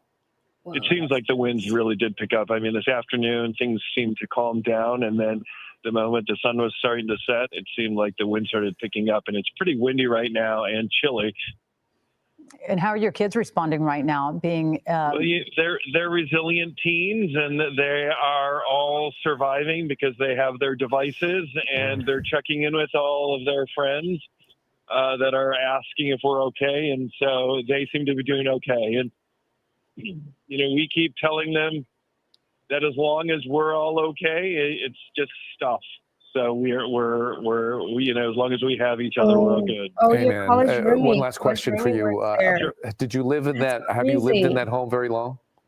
Since 1997. Oh, wow. And this is the second time that we've had to evacuate. Yeah, There are was you a in small the fire area? up above us years ago, but Lisa? easily contained, nothing like this. Are you in the area? Well, I'm sure there's lifelong memories in that home. Hopefully you'll stay safe. Please stay safe. Phil Ricardo, thank you so much for talking to us. Yeah. You've been a wealth of information. Please stay safe out Perfect. there, Have a great because night. right Thank now you. You too. we're watching this. Danny Romero, meteorologist Danny it Romero started out is so tracking small, and we're the just situation really going on watching right this in now. real And most importantly, time. Danny, those winds and how powerful they are, we need them to die down. Yeah, well, the good news is they eventually will. Right now, though, Dave, we got this great profile set up here. Our weather producer, Phil Wilbur, really keeping an eye on these things for us. So the Hollywood fire here, so the one we're talking about right now. At the moment, we're seeing the wind still in that double-digit range, although in the lower end of that 11, 10 miles per hour through the next few hours tonight. We head towards midnight. Now we're knocking it down to single digits, 4, 2 miles per hour. These are those winds that kind of come through, but those gusts that come up, those are the ones you really worry about. As Chrissy's been showing us, that fire can move very quickly because those winds, the gusts pick up, grab those embers and move them to other spots and start yet another fire. These spot fires that go. So we're seeing that going on that way. So, for example, we're showing you the wind showing up right here around that area. We're seeing the northeast winds, 15 miles per hour, again, that double-digit range I told you. And then the gusts that show up in that 25 mile per hour range. And you can see right there's that Hollywood Highland area, the much populated Hollywood area. So that's going to be an area of concern to watch out for. So there's that fire zone, as we've been showing you. There's those winds going from that northeast profile and that true Santa Ana look that pushes everything towards the south and southwest, right towards that very, very populated area here. So we're seeing that's why the major concern is this thing is essentially doubled in size. When Chris first found it, it was like 10 acres or so. Now I think we're pushing around that 20-acre range. So we're still seeing that. And then there again, the Palisades fire, same kind of idea. Again, those winds come out of the northeast, blowing towards the south. There too, the winds are quite strong. The Hearst fire also 20-mile-per-hour winds with those heavier gusts as well. So we're seeing those fires all still very active and still very concerned. Hence that red flag warning in effect now until Friday in most spots. So David, Colleen, we're seeing more of this and we're tracking it continuously throughout the nighttime, of course. Absolutely. Thank you very much, Danny. Let's talk about our team of eyewitness news reporters. They are fanning out following these fires. Let's go to Tim Caputo. Tim, you are in Hollywood. I haven't streamed in like a couple exactly months. Are you located? Boo, You see a lot of cars behind you. By the way, there's an 8-second delay for Tim, so bear with us while we throw to him, and he'll kick it in just a few seconds. Go ahead, Tim. Good that you're safe. Yes. That's great. That's great news. Wait, what? What's happening? Yeah, cell phone service has been spotty, especially in the hardest hit areas. We're on Franklin Avenue. If you know this area, you know the street gets particularly busy, but nothing quite like this. Because of the evacuations, this road is absolutely smacked with cars practically in every direction. As we were coming in from the Glendale area, you could barely get up the street here, and now you have all these cars heading out. And you could see why over my shoulder there. We're obviously on the ground level and looking up into Runyon Canyon. You could see the smoke, obviously, and the fire glow in the night sky right now. And obviously from this vantage point, a whole lot of people are seeing that and figuring out where to go from here. We actually spoke with a young man just maybe 2 minutes ago coming down the stairs of this apartment building here on Franklin with 2 suitcases and a couple backpacks. And he said, I got the evacuation and I just had to get out of here. Didn't even really have a plan from this point. He just figured he needed to get away from here. Obviously, folks who've been watching for the last 2 days or so, seeing the Palisades, seeing Altadena, Pasadena, not really thinking, oh, we're in harm's way. Everything changed in an instant in the last 20, 30 minutes, hour or so. As you see behind me, that seems to be coming down the canyon. Now, the wind is obviously blowing it away from where we are right now. We're at Outpost, kind of near Sycamore. Outpost goes all the way up to Mulholland. You can get to kind of where that fire is, but it seems to be moving in a more kind of west direction. So this particular area might not be specifically at risk, but I'll tell you, for the folks who are grabbing their luggage, for the folks who are getting in their cars, they don't care if it's a little bit that way, because if this is even remotely at risk, they are getting out of this area. And you see behind me all this traffic coming up and down the street. A lot of these folks, and there are hotels over here as well. We've seen a handful of people grabbing all their luggage. One guy told me he was checking out early because he just needed to get out of here, and rightfully so. Will, look to the left here in front of the hotel. You have a number of people who are kind of grabbing their luggage, grabbing their things, and leaving here. As we look down Franklin towards Highland, it is completely packed with cars trying to get out of here. That's why you're even seeing cars essentially take every single route they can out of here, because if you're trying to get to Highland to get out of Dodge that way, it is packed, it is slow moving. So we have all these people essentially trying to get out of here because of the fire. And even if you're not looking right at the fire, you can actually see the glow coming off the smoke as you look up into Runyon Canyon. And if you know the area as well, it's not just homes here. Well, there are a lot of homes as you get up into the hills. These are a lot of apartments, meaning it's an awful lot of people. So once they get in their cars and they start moving out of here, you have this big. So they're finally coming out, getting or into they're their vehicles finally and trying to creating the leave. And that's traffic. why you have all these traffic jams Finally here in evacuating. Hollywood, of people trying to get essentially Hollywood any people are direction very away from slow Runyon to Canyon. It is evacuate. slow moving, but certainly people grabbing their things and going. They're heeding those warnings. They're doing it early, but it's obviously going to take a long time for those folks. All right, Tim, thank you. Monitor the situation. A lot is going on, and we want to check back with you because that is tremendous, that traffic to get out of there. I'm worried about the gridlock and folks eventually panicking. We don't know. We don't want to happen today what happened yesterday anywhere when near? folks just decided to leave their cars. That would be a disaster, especially in Hollywood. Monitor the situation. We'll get back to you. One quick note, we might have said this before, but LAUSD is canceling all classes tomorrow, January 9th. Because of the fire danger throughout Southern California, throughout Los Angeles, no. So if you have a child in LAUSD, you will not go to school tomorrow, and they are waiting. They will determine tomorrow on whether or not you're going to go to class on Friday.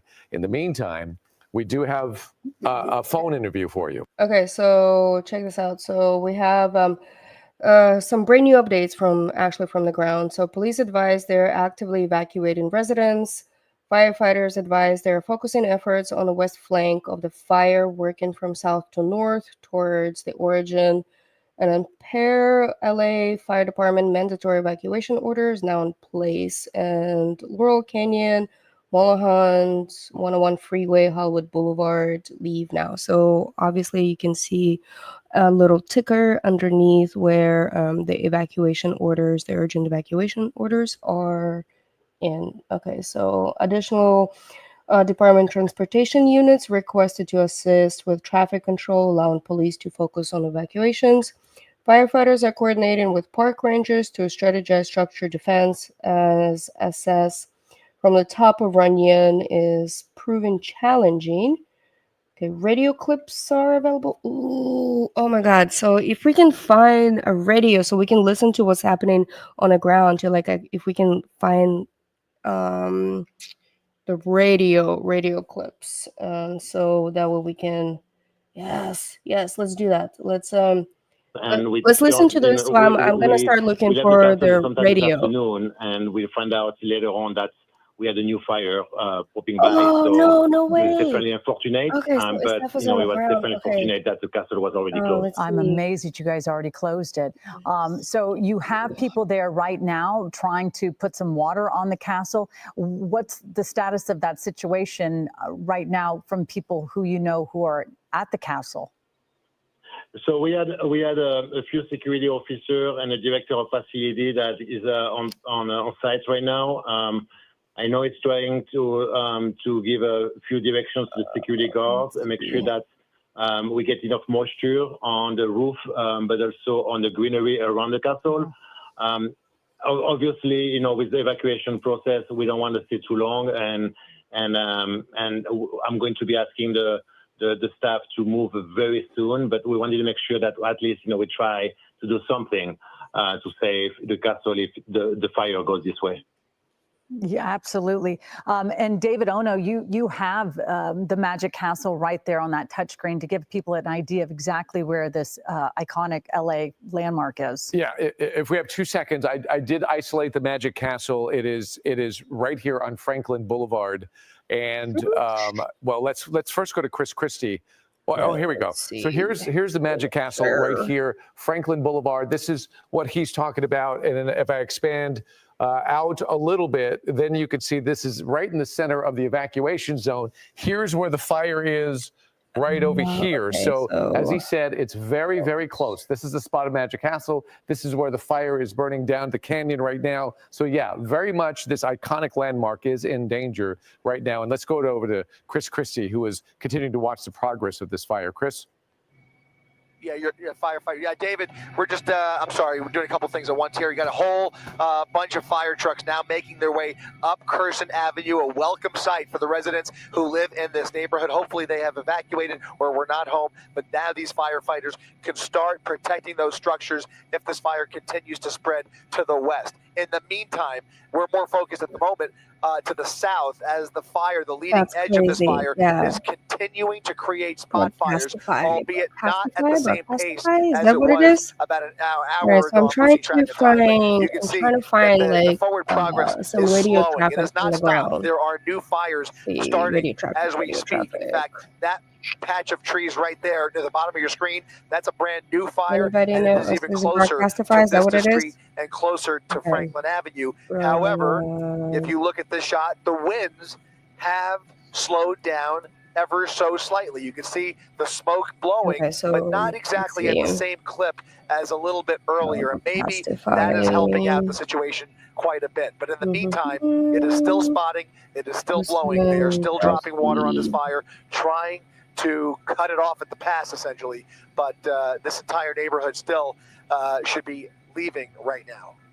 The reassuring thing is on your past shots just a few minutes ago, they are hitting this thing from the air, which is something we didn't have access to yesterday. So hopefully that is making a dent, as well as all the ground crews that are moving into place. So what is your assessment, Chris, before we lose you? What is your assessment on how this fire is suddenly going? Because there was grave concern during the 5 o'clock hour when this first broke out. I think the concern is very much alive. However, the forward progress is slowing. They have dropped a lot of water on the fire, but that leading edge, that group of flames right there, is very unpredictable and is still at risk of spreading throughout this neighborhood. Potentially. But don't take any chances. Definitely heed the warnings. Absolutely, and there's so much fuel, as you can see, a tremendous amount of trees. And if you're familiar at all with the canyons, you know what the potential is if that catches on fire, which is it absolutely is. I want to go back to the general manager, Mr. Levy from the Magic Castle. Has the Magic Castle been ever threatened by fire like this before that you know of? And give us a little bit about the history. So the Magic Castle was founded back in 1962, and we had a fire in 2011, but that was not a hill fire. It was a fire that was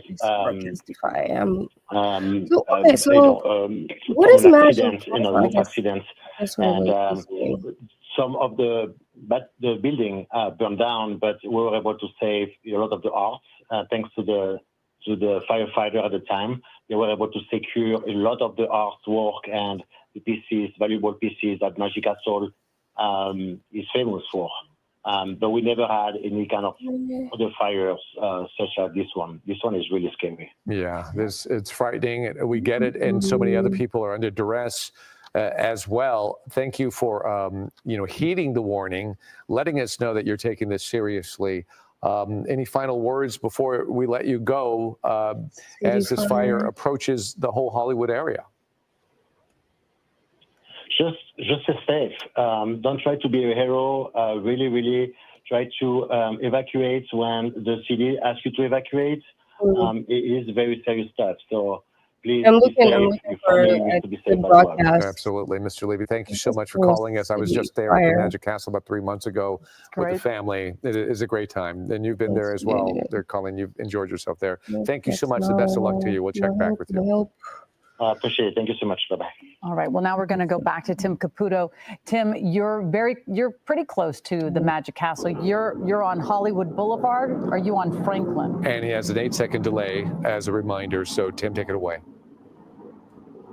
Okay, so it's so we're on Franklin, actually, right at I need to La Brea figure out right which, now. We walked up the street to get a little bit closer. You actually can't see the fire as well as we go up the hill a little bit. You see a little bit of the glow, but I wanted to move to this spot specifically to show you the traffic jam and issues that are happening right now. In fact, LAPD, about 4 different cars just pulled up about 5 minutes ago to try to alleviate some of this gridlock coming down from the Hollywood Hills and from Runyon Canyon out into La Brea and on Franklin over to Highland, because the issue is right now, as people are evacuating, there's not enough room for all these cars to go. You see it behind me going up the street here. That's why we got a couple police officers really just trying to direct traffic to get them to come down the street. We're standing safely in the street right now because no one is moving. And we turn around here, Will. This is Franklin right now, and you're looking right down La Brea with all the red lights. Those are people trying to get away from the fire as far away as possible. Now, keep in mind, just about 10 minutes ago when we spoke with you, we were physically on Franklin, maybe 4 or 5 blocks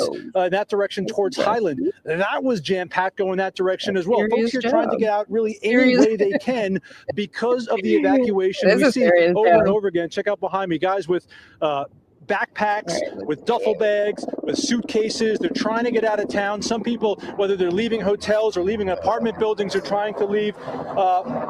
We spoke with you a second ago. Can I ask you a question? You were staying here and you're leaving because of the fire? Yeah, I mean, I live here. I've been here for 21 years, but yeah, it's time to get out, I think. When you see the fires all in the other places, whether it's Pacific Palisades or Altadena, were you thinking, let me pack a bag now, or did that just come in the last couple hours? Which channel it is Even though, on, I've been waiting for Runyon. I've lived here if you can 16 just years this find place it, for which finally having a channel fire, like and I guess they're covering this time, because there are multiple channels right now. Grabbing things, just essentials, personal items, that kind of stuff? Yeah, like passports and checkbook and mementos. I've got some of my mother's things she passed about a decade ago, and other toiletries, I guess, in case I got to stay somewhere. When it comes to traffic getting out of here, have you kind of navigated how you're going to get out of here, seeing how busy it is at the moment? I'm getting out here on foot. My car's right there, so there's no way I'm getting out of this anytime soon. I don't know what. Walk out of here and figure it out, even though the wind is kind of pushing it a little bit farther west. Yeah, I was watching you guys on TV, the live stream, and I'm like, I feel all right, but people are going to be, people be mad if I don't get out of here. I don't need people from back home getting mad at me for not getting out of here.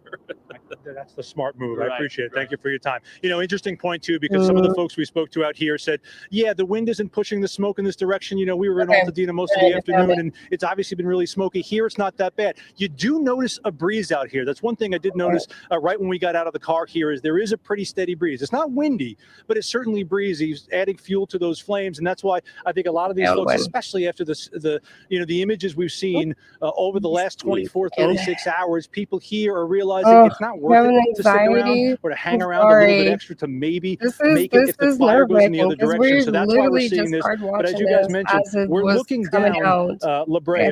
Right across here, the cross street is Franklin. But we did have LAPD show up a short time ago to try to help with the traffic a little bit, because you have a whole lot of people in these cars, especially coming down from the Hollywood Hills, trying to get as far away from this fire as possible. In addition to the folks who live in the many apartment buildings right here off of Franklin and Hollywood, who are just too close for their own comfort and trying to get as far away from this fire as possible. Obviously, this is a developing situation with these cars moving. We're going to keep an eye as we see another police officer come up behind me to try to get the traffic flowing. The intersection behind me, and this is a problem, and I just want to leave on this note, because yes, there are a lot of cars. Yes, the roads are absolutely packed. This intersection is done because everyone is in the intersection, so no one can move. So the problem is everyone in every single direction is just jam-packed in the middle of the intersection, so no one's moving in any direction. There's no flow of traffic, and I think that's why the police just showed up a little while ago to try to get things moving. As we were coming up Franklin, the same thing was happening. No one can move in any direction if everyone's blocking at every intersection. It used to be one direction, then the next direction. Okay, so at the moment, no directions are moving, and that's why you have this gridlock here behind me. I'll send it back to you guys in the studio as we look around for more folks who are leaving town. Yeah, that is the absolute definition of gridlock that you're witnessing right now. It's what a mess, but we don't know what to tell people right now. Monitor it. We're going to get back to you, Tim, because at any given time, getting through Hollywood is tough. Yes. I mean, I dread it when I have to drive through that area. But boy, with the stress of this going on right now, that is a big problem. And by the way, the TCL Chinese Theater, we got a statement from them. They said we have closed the theater tonight, sent employees home because they're right in the thick of it as well. If you had tickets for tonight, please reach out tomorrow and we will issue a full refund. So you're probably not going to go to the TCL Chinese Theater, but just in case, everything's been canceled. Let's go to Sophie Flay, who is standing by in Hollywood as well. Sophie? Theater, the very famous one. Yeah, David, I'm at the intersection of Hollywood and Vine on the top of a residential building, and people in this building are evacuating.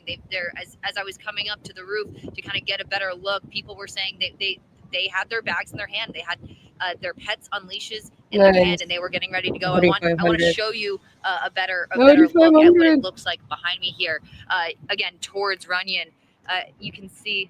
Feels like a world away. You can see the orange glow. It's really unthinkable to see this so close to Hollywood proper, really the city of LA, just getting closer and closer. I am near the Capitol Records building. That is we are far away from where these flames are right now, but it's really unbelievable to see it glow. I want to tell you again the evacuation borders.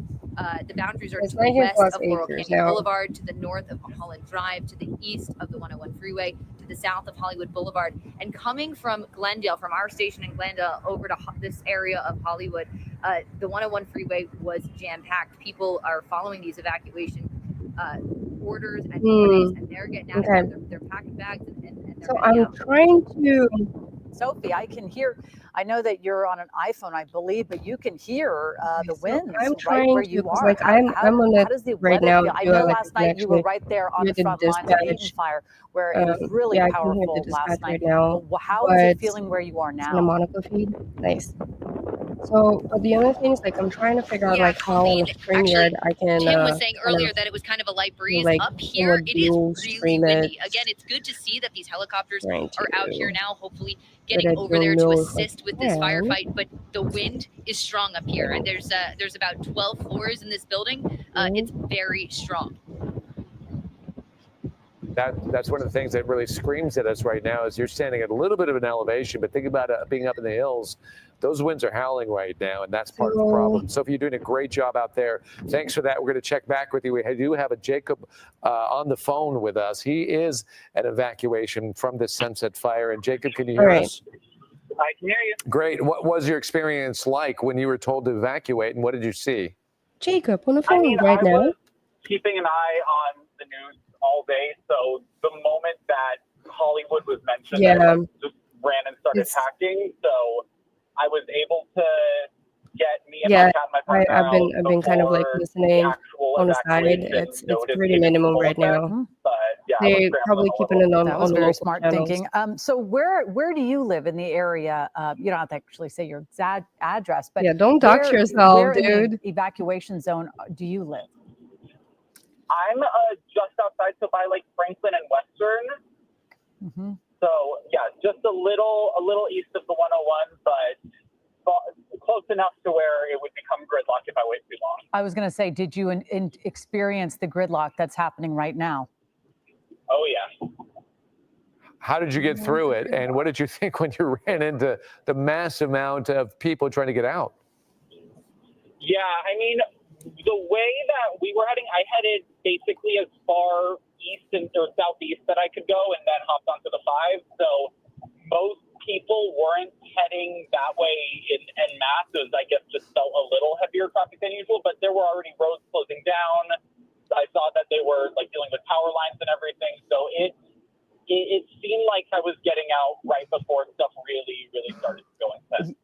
Yeah, well, good thinking on your behalf. Oh my God, for people who don't live in this area, can you explain the challenge for people to get down and get to an area to evacuate? Because the canyon, there's some narrow roads there. Yeah, I mean, the roads are very small. Like you said, it's from when cars were small and then they got big and then small and then big again.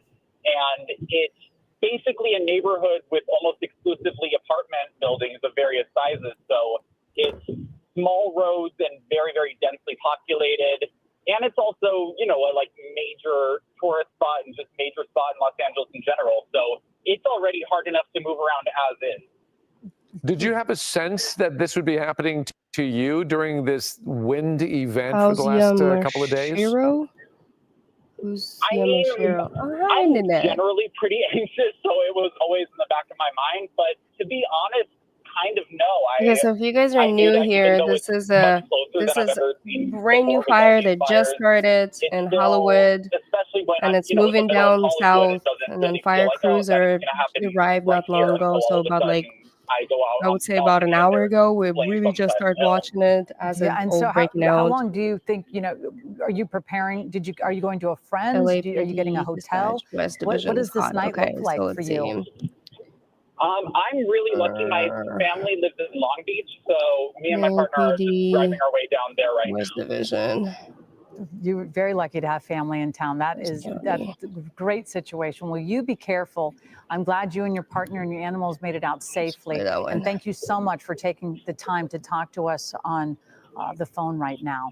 Yeah, of course. Thank you. Best of luck to you, Jacob, and thank you so much for calling us. It is incredible what we have been dealing with when it comes to these fires. The last 36 hours or so of these winds have been incredible. So let's go to Danny Romero right now to get an update, because Danny, we've been talking about this for several days now, but we were thinking that the winds would start dying down tonight. Is that holding true? Yeah, yes and no. I mean, there's certainly less than they were, you know, just like you mentioned before, howling just yesterday, 24 hours ago.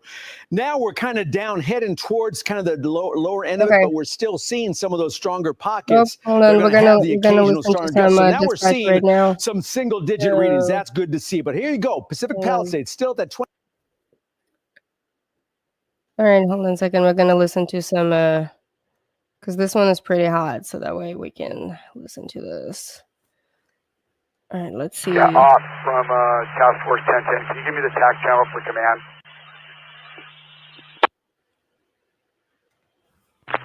We're about 10 out, working our way across Mulholland right now from Laurel Canyon. Laurel Canyon. Roger. Oh, Yamashiro's legendary restaurant. That's what it The is. resources I have, I just didn't have the I'm not exact sure. crew designators. Okay, let's see. I'm trying to figure out how to Officer Special Defense like Group 2, multiple. can you talk to Helco and get an assessment at the top of North Vista Street? We have 5 houses in there. There's a gate. We're working on getting the gate open now, and we're going to send task forces there. 5 houses. Lance 1 from operations. Okay, so you got a friend. Evacuation posting video. Orange County, unknown ETA. Probably like because I most likely don't have access to his Facebook, but we're trying to see if anybody's live right now. Anybody on TikTok live? In that area? Confirming, do you see a need from your vantage point to send all 4 hand crews to Alpha? Is that our priority? Or do you want to go 2 and 2? 2 to Alpha, 2 to Zulu? What crews do you have right now in staging? Because I've got 2 crews up here on in Runyon. We have 4 LA County crews here. It's 13, 1, 12, 4, 9, 2, and 9, 3.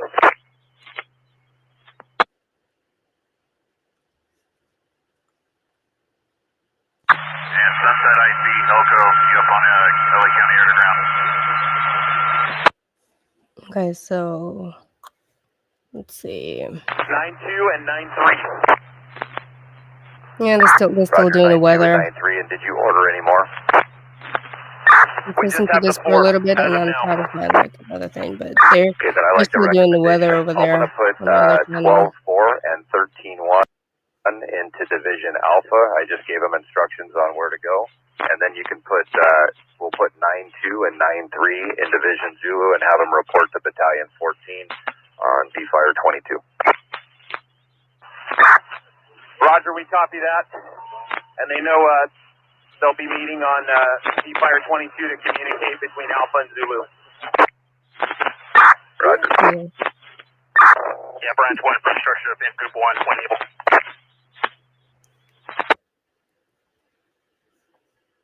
See what's going on in this prison app. Branch 1 from structure defense group 3. Structure defense group 3 from branch 1, go.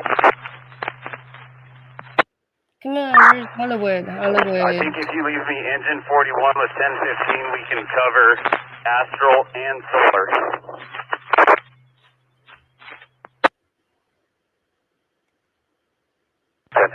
From branch 1. Okay, I'm going to leave engine 41 with you, correct? That's correct, and I understand we're going to be on Fire 23. Citizen app. That's accurate. That's crazy. This is crazy. Okay, so let's see. Let's go back. Okay, so we're gonna come back. We're coming back to the other tab. The restaurant has now been reduced to just a pile of smoldering rubble here. It once stood along Pacific Coast Highway. Now, the restaurant did there's a post on German its Instagram story Shepherd. today, Just sharing missed it. many There's a messages German from Shepherd customers who shared their thoughts and their memories of the beloved beachfront restaurant. And it is just one here along Pacific Coast Highway that was lost to the Palisades Fire. Also, the Real Inn and Rosenthal Wines, which was Okay, so on a feed earlier, they just said like they need an animal control. There's a German Shepherd on the loose. I'm like, oh, somebody's pet on the loose. drastically changed forever in a very negative way as a result of the Palisades Fire that we've been covering here in not only Pacific Palisades, but also in Malibu. As you mentioned, we're on the border this is right Palisades now. Fire. Let's so see. when they say more than 1,000 structures, Need to go back to the other one. Our first thought sometimes is it's homes, but this kind of points to the fact that it's also restaurants, and many of them go back to the beloved other by fire. the community. Start Another thing covering I the also other want to point fire. out, especially as people are evacuating from their homes in the Hollywood area, I'm looking, is a reminder people. about looters. I think when I was last on air around 3 or so last night, my photog and I saw someone with a backpack going into a home along Pacific Coast Highway here. With a backpack? No one was at home at the Did time. you stop him? Because they had evacuated. Did you the gentleman stop had him? a backpack on. No? He had a flashlight in his hands, and then after he left the home, he comes over and talks to us about how there were these vintage surfboards in the basement of the home that he was considering taking. He actually had the audacity to say that to us. My photog advised him that was not a good idea to do that. And also, as I've been sitting in the news van here along Pacific Coast Highway, I got a notification from the Citizen app saying that the police had been called to a home in Pacific Palisades because someone had tried to enter a home there. So that's certainly a reality that we want to remind viewers of is unfortunately sometime when there are evacuations like the ones happening right now in the Hollywood area, criminals decide to go into these properties because they know that no one's going to be home, and they decide to loot and take things, which is an unfortunate reality of some of these situations. So just a reminder for those who are evacuating. I'm trying. This is my first day back. Like my first day back, and then boom, look at me streaming for like 4 hours and now. that's not what you want to come back and find. If your home is still standing, you don't want to come in and find that someone has gone inside and taken your beloved belongings, for sure. So that's the latest here along Pacific Coast Highway in Malibu. I'll go ahead and send it back to you guys. There's some vintage surfboards. Michelle, you make a Let's great do point. this. It's absolutely disgusting that these opportunists will take advantage of people who are losing so much. And part of the problem, and I'll just say this and we'll move on. At the press conference yesterday, people are being told how to evacuate. Pack your bag, get out as soon as the word comes out, but leave your door unlocked. Right. That is because if your house is on fire, then we're doing authorities Hollywood can get in Hills. there and probably save what they can, or at least fight the fire. So you're leaving your door unlocked as you leave your home vulnerable to a predator, basically, who can go in there and steal everything. And it goes against all your instincts to leave your home unlocked. I remember last night when they said, I said, unlocked. Oh, gosh, I don't know. That would be the harder part. Leaving and evacuating is fine. Hoping that someone doesn't go and loot your home while you are evacuated is just horrible. Disgusting. But we do keep hearing Hollywood Hills. Hollywood Hills. Law enforcement saying today, do not do that. And hopefully people are heeding those. The new words. DA of LA, Nathan Hochman, whose sister lost her home in the fire in the Palisades, he spoke this morning to us about how he's bringing every measure of the law against these looters, who they are catching, and they will be prosecuting them. Let's stay in the Palisades right now and go to Jory Rand, who files this report.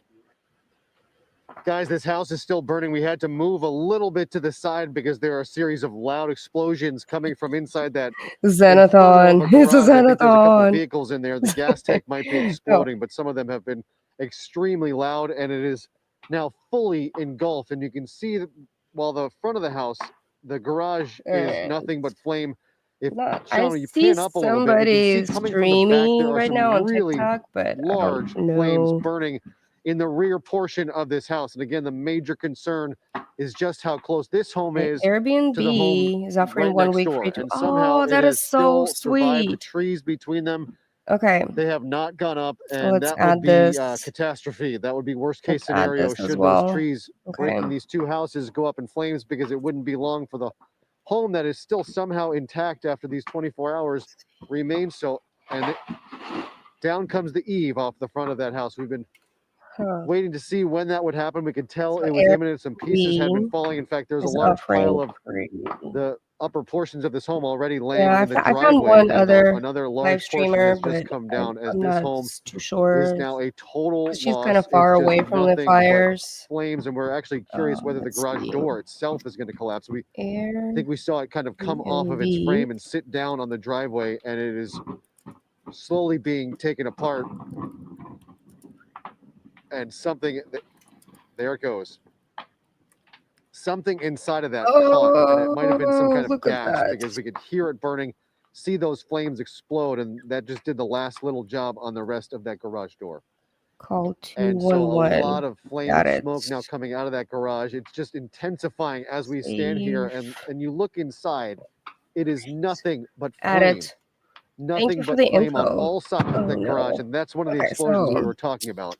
did That you just continues to see pop the inside guy of who that looted the garage. victims in Just a horrific New scene. And Orleans again, incident? you know, this house is a loss, and it is heartbreaking to see this happen no. before our eyes.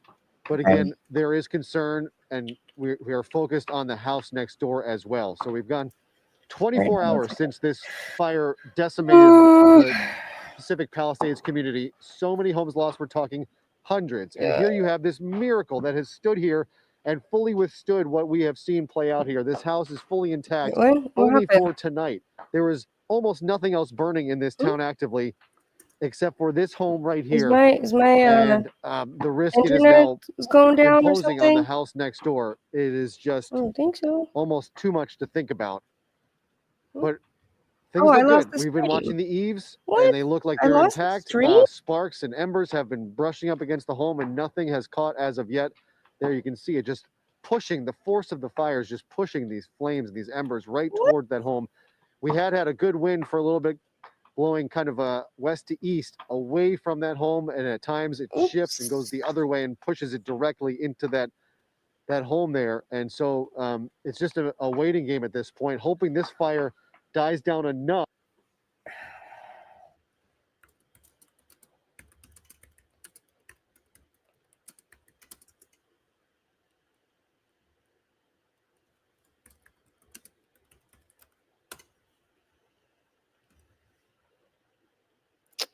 What?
Am I back? Haha. I'm back. That was weird. What? Oh my god. Okay. All right. Hi. Hi. We're back. Hello. Hello. I don't know what happened. Like I seriously, like what happened? I don't get it. I don't know how is it policy violation. It's fair use content, and we've been streaming for like past 4 hours. Yeah, that was so weird. Yeah, no, I can. Oh, I'm wondering if it's Zenified. Zenified. I wonder if it is because we were actually doing the radio thing, the radio like channel, whatever. But that was weird. That was weird. I'm gonna have to like check it out. What's going on over there, and then actually try to resolve this. I'm probably gonna cut some stuff down and everything, so I don't get like a lot of strikes. Yeah. So, anyways, let's get back to this because the streaming news is fair use. As we fair head down, use content. the camera's gonna be moving a little bit as we drive along. Okay, so Dr. Brian Miller's so gonna let's try go back to show to you this some of one them. really Here's fast another because house, I want house to after find house. like another Across the street as he stream moves. that Here we is go. covering just Hollywood Again, it's just Hills. home after home here in this neighborhood of Altadena. They said no. They said, but And it I'm continues. Ukrainian. It's hard Of to course, even I'm count how many Ukrainian. there are, and it goes like this for All right, blocks. hold on a second. It's a scene that let's do we this. have seen repeated time and time again in So just Pacific watching this, Palisades, like but here in I'm Altadena, gonna much of the same. I'm gonna Again, do some here, more search for houses that are down. the You can see Hollywood some of the Hills. telephone lines that are down, and some I see some watching residents it. starting to come out. Ah. And this way, we're looking more more They're homes that are suspending down. me. I'm going to see if we can make it this Suspending way and me. show It's you fair some of the use, homes. I know man. that there's Fair an use area here that content. was Fair completely one of the use. streets. It says in my description too. Looked like I want to make sure Fair we use. clear everything and we're not in any danger of Wow, any of that's this. fucking nuts. Okay, so we're not gonna listen to the radio traffic. All right, here we go. Just in This is case. again. We just turned But onto another side street, let's find some other and you can stream see that we all can of this watch. damage. Because I want to do the Hollywood Fire. I mean, it's just mind-boggling how much has been lost here. And as I said, this continues down the side streets. On that side, we turn over here. Here's Wagner Court. Again, you look down in that direction. There's more people. Let me see if we could talk to this woman by chance. Okay, so I found this one. This guy's pretty good. Sky map. Nobody wants to talk to people.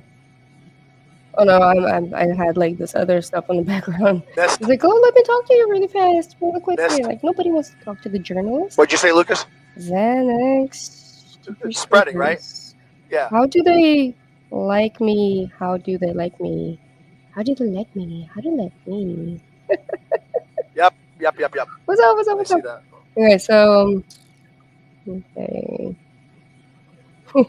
They try to take me stream, but I said no.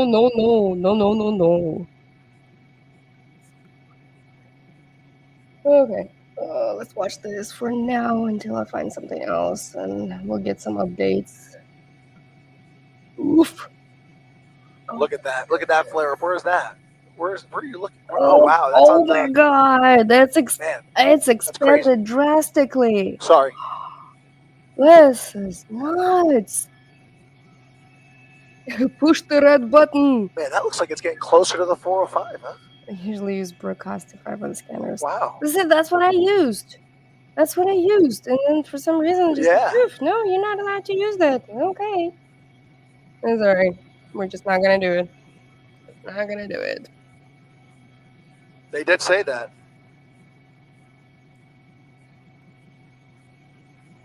All right, let's see.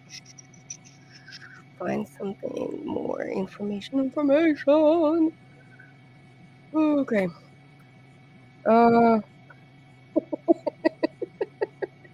So I fell asleep and boom, that was anime. But it's okay. We're back. We're back now. We're back. I'm just gonna have to like.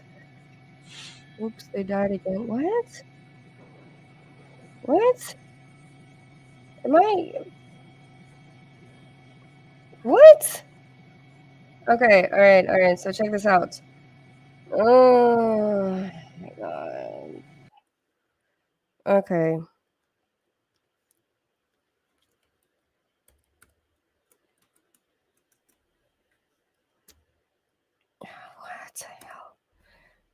Oh my god. What for? Fair use.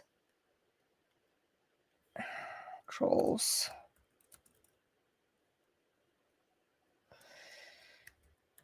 I came back. I came back.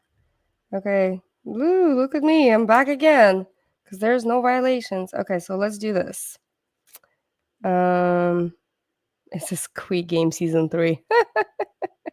No, I can it's probably people like try to strike my live stream or something, but no, the thing is like all of this is fair use content. Is 100% fair use content. Actually, let me add a banner. I'm gonna put fair use. It's because I'm a small. There you go. Fair use. I'm a small channel, and a lot of small channels I get like that. Fair use. How's that? Yeah, fair use content. Yeah, because I'm a small channel, and whenever you like restream like this, it's our small channels get bombarded with crap all the time. Fight the power! Fight the power! Yes, because we will continue on. We will continue on to cover this fire because we started from a beginning and we're gonna continue on. If someone can let Mel know how to do it, he had to start a new stream. Wait, he had to start a new stream? I didn't start a new stream. I wonder if I should. Okay. Yeah. Okay, so I wonder if I should just go ahead and start a new stream, which is like, why? Why? This is news coverage. Okay. Yeah, this is news coverage. This is news. This is something important that needs to get out there. But you know what? We're gonna let's take a 20-minute break. That's he was saying, right? So did he really got booted off as well? This is news coverage. This is fair use. This is actually covering something really good. Did he got booted off as well? Oh wow, this is crazy. Let me see.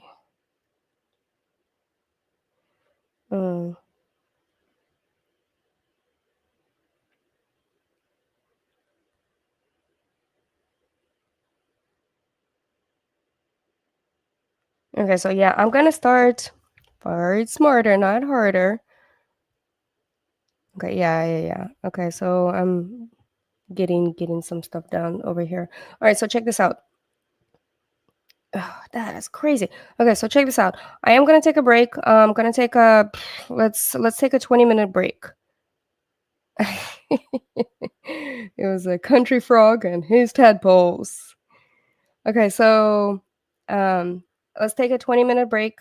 I will be back here, and I'm gonna schedule a new live. So we'll come back here, and we're gonna do it all over again, but really just trying to see what's happening in Hollywood Hills in California. Yeah, so it's not easy being green. Yeah, so but anyways, yeah, I will be back. We'll be back.